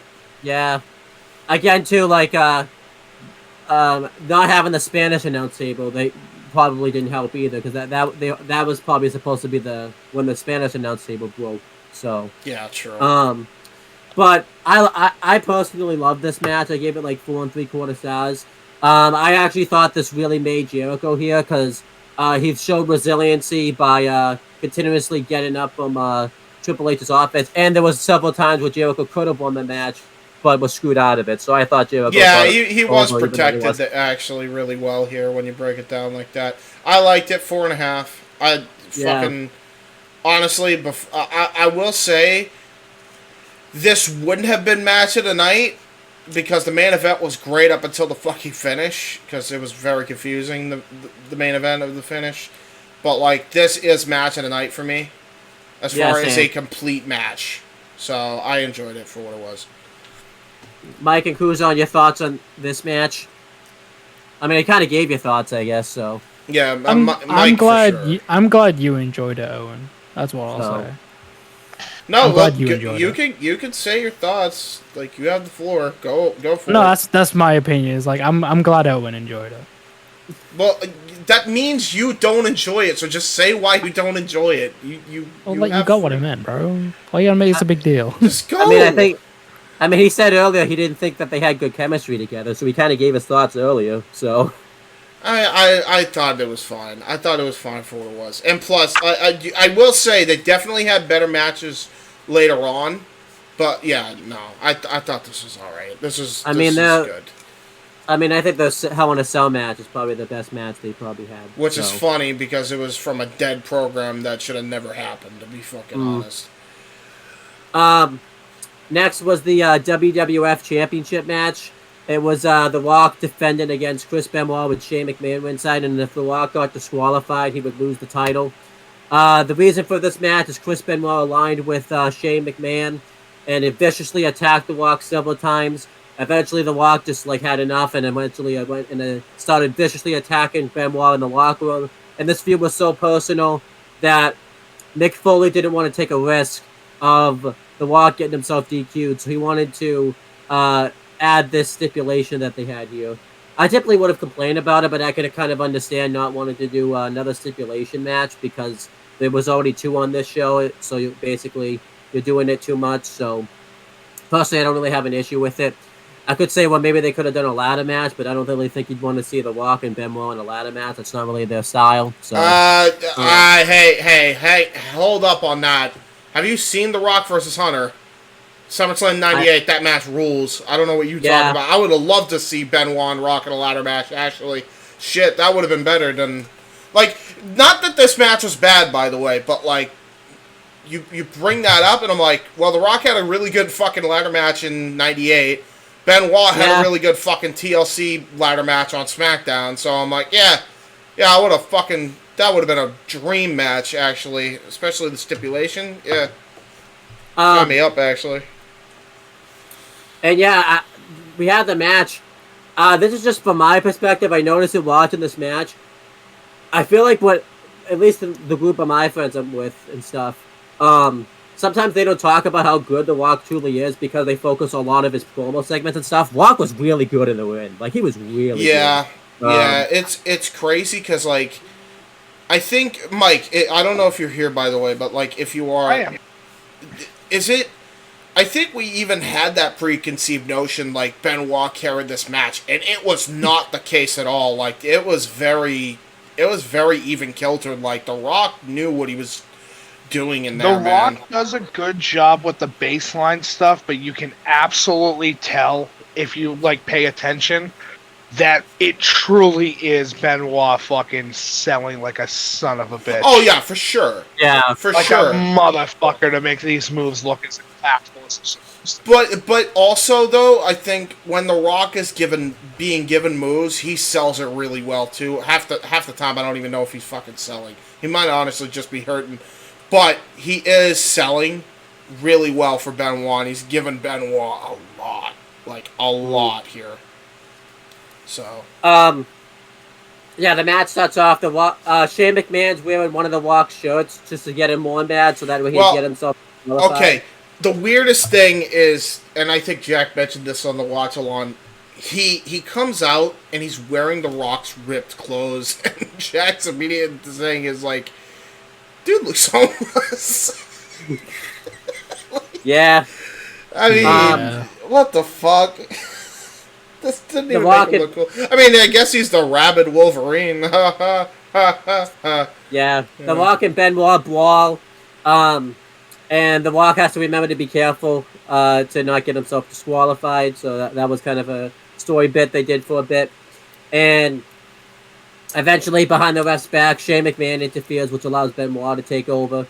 The Rock mounts a little bit of a comeback. He throws Benoit into the barricade, and he goes for the people's elbow, but Shane McMahon interferes again. Yeah, and there was at one point, before you continue, like, at one point, Benoit was trying to do a move on the apron. And Rock just fucking punt kicks him like he's kicking a football to the Goldfield. Yeah. Like, he just kicks the shit out of Benoit, bro. And, like, Benoit sells it so good. Like, fucking great spot there, honestly. Behind the referee's back, Benoit hits Rock with the title, and the Rock kicks out. Benoit takes over. He hits really cool diving headbutts and just really nice German suplexes, dragon suplexes, just really dominating. Yeah, a dragon suplex on the Rock. That caught me completely off guard. Yeah. And then the Rock mounts a comeback. He gets him into the shops. He gets Benoit into the sharpshooter, but he gets to the ropes. They fight under the outside. And eventually Benoit hits a suplex from the crowd onto the floor, which I haven't seen that done in so long because they don't really do that type of stuff anymore. Right. The last time I think I've seen that was Backlash 08 when Randy Orton did it to Triple H. That's fair, actually, yeah. They fight back into the ring. Benoit locks the Rock into a crippler crossface, so just go over the finish. And before this, the referee had been hit he had been hit in the back. Oh yeah, the Rock actually is hitting it, gets him in the crippler crossface. Yeah. Yeah. And before that, Shane McMahon had hit the referee, who was Earl Hebner. And before this, I should mention that Chris Benoit and Earl Hebner had an issue before the match, during the build-up and everything. So I like that they picked Earl to be the referee for the match itself. Right. And Shane hits Earl in the back with a chair, and Earl Hebner thinks it was the Rock that hit him in the back with the chair. And when he recovers, he rings the bell. And at first the Rock thinks he's won, but we see that Benoit never tapped out. And the referee declares that Chris Benoit is the champ by DQ because of the stipulation. And it was so weird because I'm like, okay, well, that would have been cool if he at least carried the belt for a day. And then Foley comes out. And Jack called it immediately, like they're going to fucking retcon this. And so he comes out, and then Foley just straight up lies to the audience. And he just goes, from my vantage point, I did not see The Rock hit you with a steel chair. I did not see The Rock cause a no disqualification. There was no disqualification. Okay, you're like half right. Foley, there was a disqualification. So therefore, the decision just needs to be reversed. The Rock wins the belt. The Rock just never lost the belt. He wins by DQ. Benoit doesn't get the title. Instead, he restarts the match. But what should have happened? I think what I actually like. I didn't really mind this too much. I think Mick Foley just screwed up the promo, honestly. So that's fair enough. I don't know. But then the match continues. The match gets restarted. Benoit comes in and he German suplexes the Rocks a few times. And then he goes for the crippler crossface again. Then he gets fucking countered out of it, which, what the fuck. And then rock bottom 1, 2, 3. I think that's how the finish went. That's correct, yeah. Yeah, to be honest, really weak ending, honestly. I really didn't mind this too much, though, because it protected Benoit from losing for two reasons. First, because he actually never tapped out to the crippler crossface, so that it protected him that way. And second, it, sometimes the Attitude Era like to play with it. Because remember, too, at Judgment Day 2000, that's how The Rock lost the WWF title in the first place to Triple H in the Iron Man hang match. on. No, that was not supposed to be the original finish, though. That was supposed to be a time limit fucking draw, but because Undertaker went way too fucking overboard and was slow in getting to his spots, the time expired, and so they didn't have a choice. That was a completely different situation. Well, but, I didn't know. I actually didn't know that before you just told me that. Actually, yeah, I actually like that it was a. I like that it was a callback to that because fair enough. And also, the Attitude Era was very well known for doing finishes like that, so I kind of like that they teased the audience and made them think that they were going to do that, and then they didn't do that. So I actually kind of like that they did this. And I think the biggest thing was it protected. I mean, the biggest thing I liked about this show is all the wrestlers that lost at one way or another were at least protected in defeats. And I feel like that's what I liked about Chris Benoit, that they did this with Chris Benoit. Yeah, fair enough, I guess, yeah. Fair enough. I mean, either way, I mean, they go on to do big fucking things. All the people that lost too. Well, Yeah. maybe except TNA. To be fair. And even though Taz doesn't lose, Taz. Well, Taz lost a lot after that bullshit. Yeah. But anyhow, I like this title match. I thought The Rock and Chris. I feel like too, you wouldn't really think that The Rock and Chris Benoit would have good chemistry with each other if you see those two like on paper have a match, and they actually knocked it out of the park. And yeah, they did. Yeah, I thought this was I'd say 4 stars and only again ruined by the fucking shitty. I gave it finish. I think I went 4.5. I thought I really liked it. So Kuzan, Mike, what we got?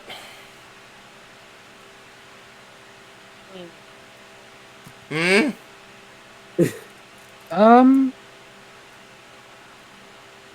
I haven't got a lot to say really. To be honest, there's not really a lot to say here. No, not really. I mean, you guys are covering it pretty well. Well, you guys can if you like. No, I don't wanna. No. Fuck you. Alright. No, like the match is absolutely fine. Even with the fucked up finish, I'd still be like 4 1/4. Yeah, maybe like 4 1/3. Because it's very fucking good. Like even with all the problems that it has, it's like fair enough. It's still fine. First, seeing fucking Benoit with the Attitude Era belt. Yeah, that's cool. Yeah, that's really cool. Yeah. And and it fits him. Ever held it. Yeah, and it's really fucking. It looked good on him. I remember you mentioned that, Jack. It looks great on Benoit. Yeah, the belt suits him. Like I don't, because I said during when we were watching this, I said like, could you imagine if he like actually won the belt? But to be honest, like thinking about it, you don't get those moments that like WrestleMania 20 and stuff like that. Like. It's just one of those things where, like, they did the right thing, but it's still, like, it doesn't feel right. Right. Kind of thing, Like, I'd rather just have a clean finish. To be honest. Well, what I thought you were talking about, I'll just give a response to that, was you said they did the right thing by waiting until WrestleMania 20. I do agree, because I know you said you didn't feel right. I think the moment was right. It's just that the title reign itself obviously wasn't as good. So I think that's why it doesn't feel right. Yeah, honestly. That's fair, honestly. I honestly think, I mean, I know we're talking about Benoit. I know we lose that great WrestleMania triple threat match. Benoit probably should have just challenged and won the WWE title on SmackDown, just because I think his title reign would have been so much better. I think having Eddie versus Benoit would have been great. Bonkers good, yeah. But anyhow, so I'll do one final career perspective. It's really the only one. This was the last fully loaded pay-per-view. I don't know why they just stopped doing the fully loaded pay-per-views, but they did. Because they wanted to replace it with Invasion. Oh yeah, right. And then they replaced later with Vengeance. I think it was Rebellion, wasn't it? Yeah, No, because Rebellion was on the schedule, I think, at this point this year. Like they were on the schedule for like the last 2 years before this. In England. Yeah.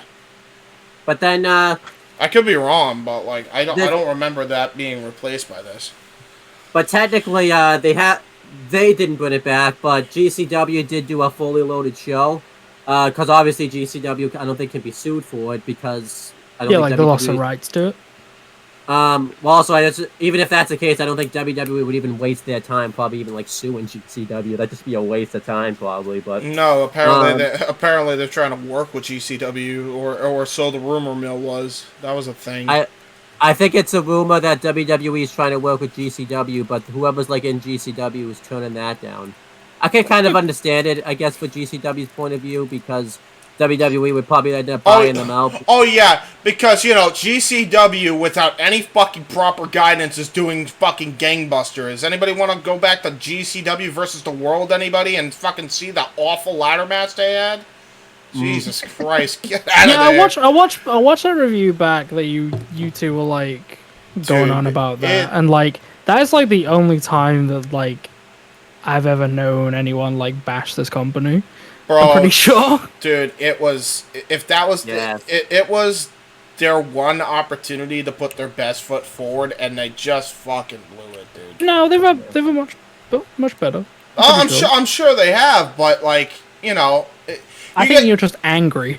you guys talk about how like TNA, no matter how good they'll get now, it always will have that stank, right?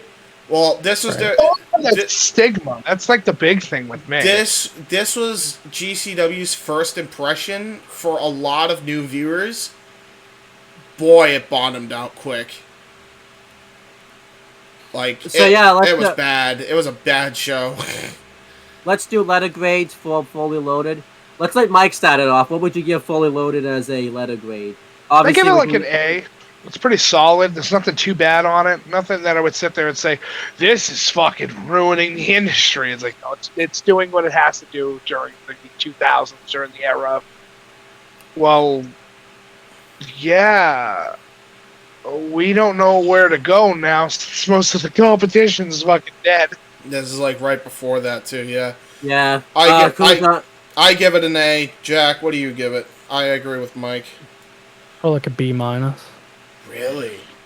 Yeah. Go on. Why a B minus? I mean, there's nothing really that special about it. It's a B pay-per-view. I think it Like, was. there's nothing going on. I think it was their best as far as like match quality B pay-per-view that they've had. I mean, that's I great. think that's but, what like, it like really stood out. Backlash 2000 would like to talk to you. like, Man, yeah. we could do that one. I remember the main Go event on. of that was fucking rockin' Hunter. For me, I would give the show also like an A. I really liked it.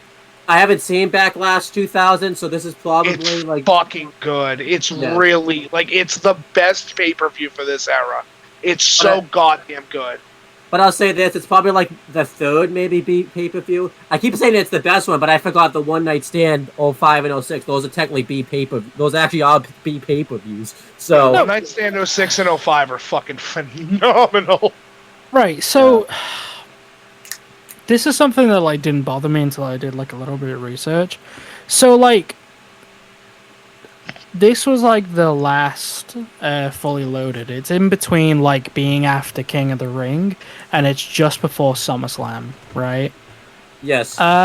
They've got Austin on the fucking poster. Austin's not even fucking here. Right. I think there So was what the probably a fuck did they do? travel issue more than anything else. No, with he was Austin. injured. Like, He was ass? injured. Oh, he was injured. There you go. So why That's the when he fuck's he was- on the poster? To They sell. make these posters sometimes, like I think months. Because Yeah, they would do like that's the thing you got to consider, Jack. Like Photoshop was just in its infancy. Number one, number two, it was really hard to fucking make a new poster as opposed to now you can just do it in a few clicks of a button. Like that. That's a crock of horse shit, James. What do you mean? That's how they fucking did it back then. I'm not saying. I know how they did it back then. It's like, it's not even the Photoshop thing. It really isn't. They just couldn't have been fucked. That's all it really is at the end of the day. They couldn't have been fucked to try. By the way, but there's also another thing that no one really disagree. even thinks of. Austin also he was kind of on and off TV around this time anyway, because he was at Backlash 2000 but not ready to wrestle yet. So maybe they were hoping for the best that he was going to be ready to come back by this show, and then obviously... I think he doesn't show back up again until Survivor Series in that weird fever dream match with Honor where he damn near killed him inside a car. No, remember, he shows up at Backlash 2000 and helps the Rock. No, I remember. I'm talking about in an in-ring capacity. You know? Well, maybe like they were hoping because he did physical stuff in Backlash 2000 that he'd be able to at least show up at least on Fully Loaded 2000 and do something. Like maybe interfere in the main event again or something like that. Or Yeah, fair enough. Who knows? Yeah. Yeah, so he came back for like the Alliance stuff, right? No, he was back way before that. I No, think. because like this is like Unforgiven. You were saying like Unforgiven 2000. Yes, so he would have. Yeah. Yeah, and then he had that weird match with Survivor Series 2000 with Hunter. But anyhow, let's now that we've ended it, we don't know what the next retro pick's gonna be. We're gonna try to do these fun ones before it gets to Royal Rumble time, and we have to do Royal Rumble retros. But the plan is to try to do another retro. Whether that I want to do a TNA one because we have that's the only company we haven't done a retro for. Doesn't really. We've been doing it for this long, and we've never touched TNA. You don't want to do GCW? No. I'll do GCW. I'll go fuck myself. Hey, Jack, I'll do GCW not with you. even a laugh. if you guys will do GCW, I'll do I it with wasn't you. fucking being serious. I'll do it. I don't give a fuck. No, I'll do it. I'll go over all the stupid ass pay-per-views. I don't give a fuck. Yeah, I'll do it. I'll produce it. Owen doesn't have to show up. I'll still do it. I'm never Hey, as watching long as wrestling we- with you ever again, James. What do As you long as mean? we get to go through fucking Backlash 2000, which is the Oh yeah, best no, pay-per-view I of agree. 2000. I agree. We should definitely watch that because I Like anything everybody from talks WWF. about fucking. Everybody talks about Hunter versus Rock, but Benoit fights fucking Jericho. Benoit Yeah. and Jericho Okay. gets a tangle, Yeah. and fucking and he goes up against SA fucking Rios. Ooh. Yeah, we should. Like it's good. It's Okay. a good paper. Okay, yeah, no, yeah, you got me sold. All right, we gotta watch I know that. what I'm talking about, bro. Yo. I know good quality. Yo, I Jack, suck dick for a living. I know Jack. good quality. Jack, next watch along. Can we do this, please? Why are you asking me? I'm not in charge Yeah, of it's that. my- What are you asking? Well, I mean, So Mike- Twitch, so we'll do- YouTube, something. That'll be the Oh, next no. retro then. Will be Mike's pick. It will be Backlash 2000. Let's do Because it. it's right. It's we've covered this one, which is relatively good. It's not bad for 2000. It's probably like second on tier, right behind, like right in front of Judgment Day, but it's right behind Backlash. So let's I don't know when we can fit it in, but at some point let's do Backlash 2000 as a retro. Dude, Backlash 2000 gives me one of my favorite fucking matches of all time, which is Scotty 2 Hottie versus fucking Dean Malenko. Yeah, we'll And do that's that. It's a good match. Let's do that. That'll be the next retro then. We'll be Backlash 2000. Can we also? Okay, so you say you want to do a TNA one, right, Owen? Yeah. Do a bad one and a good one. Okay. That's how I would do it. Well, I know the bad one I want to do. Okay, what's the bad one? What's the one where Queen Shamel fights the Survivor? That has to be that. Oh, Victory Road 2009. Oh, boy. That has to be Okay. I think that has to be the bad one. Okay. James, how about James? How about? Should we let you pick the good one? I mean, I Actually, I don't. got a good one, but I have a good one in that there's really good stuff, and then there's so bad it's good stuff. Okay. Lockdown 07. Are you sure, James, you don't want to do Turning Point 2009? I wanted to do. It's the not. recommendation- Yes, it's bad, but I want to do a show where it's basically good all the way through. Because even the No, bad but- it's good shit, I want to fucking laugh at. No, that's fair, but I don't know. This is just me being a fucking dork and loving, like, specific matches in pro wrestling. If you don't remember Turning Point 2009... Yeah, I know. that's- Fucking.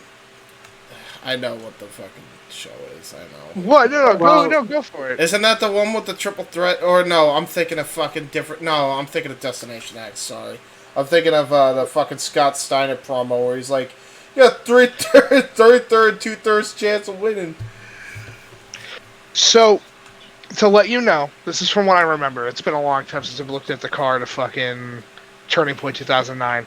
That gives us Styles, Joe, and Daniels. Oh yeah, and their rematch. Yeah. That gives us Kurt and Desmond Wolfe going at it. Ooh. And that gives us Awesome Kong versus fucking Terra. All right, you know what? Yeah, fuck it. We'll do that one. Okay, so here's what we'll do then. Here's what we'll do. We'll do a good one, a mixed bag, and a bad one. How about that? So we'll do. What's what you want to do first? The good one, a bad one. Always do the bad one first, so that way you can cleanse your palate Yeah, over time. Owen, we've done Always it. do bad first, good last. We have done it unintentionally. We've done good to bad the last two fucking arcs. Just do it the way Mike's recommending it, please. I Like, beg. do it. Please. Do bad to good. The reason why I recommend bad to good is because that way you get a natural progression, and you're not fucking bored. Yeah. That's fair. It gets better instead of like it's getting worse. It's getting so much fucking worse. Right. So for what we understand, Backlash 2000. That's next. Yeah, because that's the best pay-per-view WWE Well, did too. I think the order should be Backlash 2000, Lockdown 07, and then the two TNA 09 shows. Okay, so we'll do, and that means Victory Road 09 and then Turning Point 09. Okay. And then cool. Turning Point, because you really want to finish it with Turning Point. Okay. I'm saying that from experience. Okay, cool, Yeah. cool. Fair enough. Jack, you down for any of these? We'll talk about it. We'll talk about it. Fair enough. We'll talk about it. He goes, "Don't you ever invite me to this slop ever again. I want nothing to do with this. It's a bunch of shit and I hate it. Fuck you for making me do this." Well, I think that's everything. So anything else that you need to plug on? The first episode of WWE Aftershock. Yep, check that out. And- Check that. Check the return of AEW Spark, hosted by Noah yet again. Check that And out. I think because we ran out of time and I was trying to make sure you can make your show. My appearance on Open Mic Night, because I forgot to plug it on the freaking Aftershock one. Yeah. Appearance on the Open Mic Night as well. Yeah, I'm sorry. Again, we were kind of pressed for fucking time. How do you get pressed for time for a fucking recording? Well, Because James because had it. I had a live stream that I didn't realize. I didn't realize he was gonna fucking go at the time he was going at. I thought he was doing it later on in the night, Yeah. so that's why. But anyway, anything you guys got to plug? Mike? Yeah, you can follow me on twitch.tv/MichaelX_WYW. That's Let's fucking go.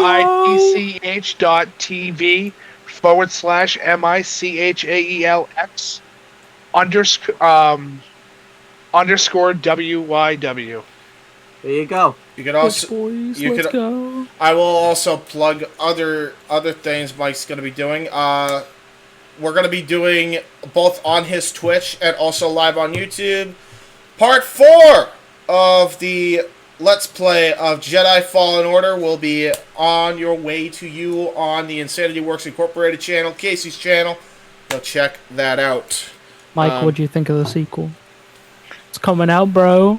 Dude, I can't wait. Look at this big facial hair. Big facial hair, boy. He's finally 23. He's no longer 18 It's got anymore. like a little bit of stubble. He's got some stubble going. He's gonna get that facial hair going, boy. It's a Full good- ginger beard. Can't wait. Also- Also, like an Irish dad. Also, check out our boy that has joined us as well on the Twitch. Fire Lord Guzan Airways is full on FTW, and you can catch him on twitch.tv/what, Mike? I still haven't figured out how that works, but like, What, sure. Twitch.tv/. No, the airways. I still don't understand Oh, that. it's a shout out to your old Guzan TV nickname without saying it because fuck that racist fucker that took it. Oh no, I got no, James. Let me get you. Go. Get my announcement voice going. You can follow Jack at twitch.tv/Fire Lord Kuzan. What's that? One more time. Twitch.tv/Fire Lord Kuzan. Hey. TWITCH.TV/KUZON. FIRE. Not the way I'm trying to spell it, 'cause I'm fucking tired. Kuzan Fire Lord. That's his name now. Yeah. We're changing it. It's getting a That's change. Fucking hell. Yeah. Winning. Twitch.tv/FIRELORDKUZON.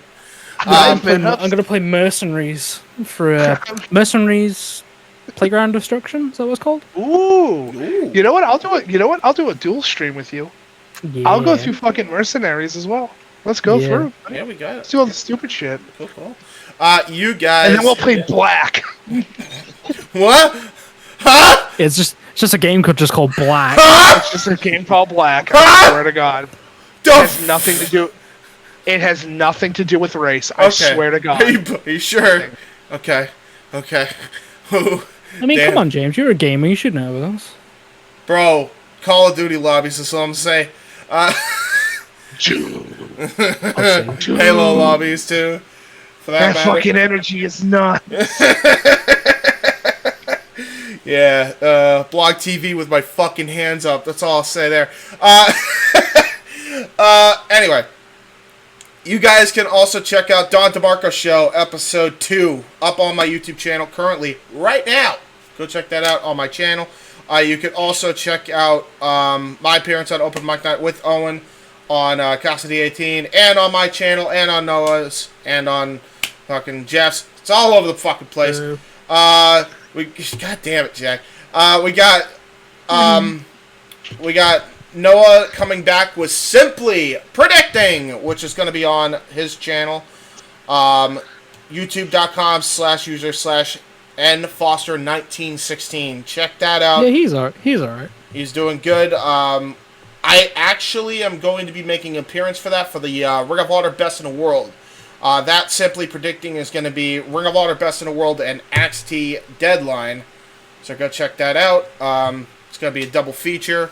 Owen, if you want, you're more than welcome to be on that, by the way, because basically what Noah does is anything FTW Productions, Jeff Beecham Network, or No DQ, everybody just kind of filters through his thing, because Noah runs like a shit ton of prediction leagues. Can we change our product to call it, like, Channel Awesome? No. Okay. You motherfucker. You're I'm just fucking asking. piece of No. shit. You Continue. fucking asshole. No, we don't do Channel Awesome. Problem with if we did Channel Awesome, there's a lot of scrutiny. Anyway, I can't hear you. I wish to have a sex. I wish to commit sex acts on my fellow co-stars. and I think that's everything. Other than I'm also going to be doing Deadline. Well, I'll be doing the Ring of Honor portion, commentary wise, on Jeff Beecham Network, and I'll also be on Open Mic Night on Jeff Beecham Network. Poor Noah is going to be doing all 3 fucking shows. So No one needs to find a new hobby. no, man. Or to no. fuck Bad Bunny.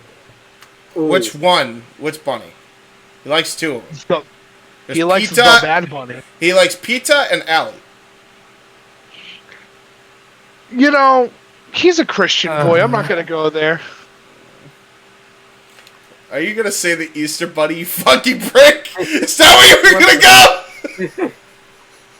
Here comes Peter Cottontail. Son of a Up bitch. and down the bunny trail. Hippity hoppity, Noah's losing his shit. You stop that! I don't think it's okay to call him Cottontail. I don't think that's okay. No, That's hey, what his name is. it's better than being Eli Cottonwood. Ooh, yeah. Can't be any more jobber than that. Alright, we're waffling. Owen, close us out. I don't like waffles. They scare me. We will talk to you guys later, and since we recorded this in the past, we will talk to you guys in the future. Even in the future. And you're in the past. Could be. All this and more on the Twilight Zone. We doing all the classics, you heard it, then I grabbed it. Flow like Method Man, then run like I'm Rabbit. Soon as I hear the bass line, it be my FaceTime. Music's in my veins, so just in case I'm without my iPod or a media player, I'll check my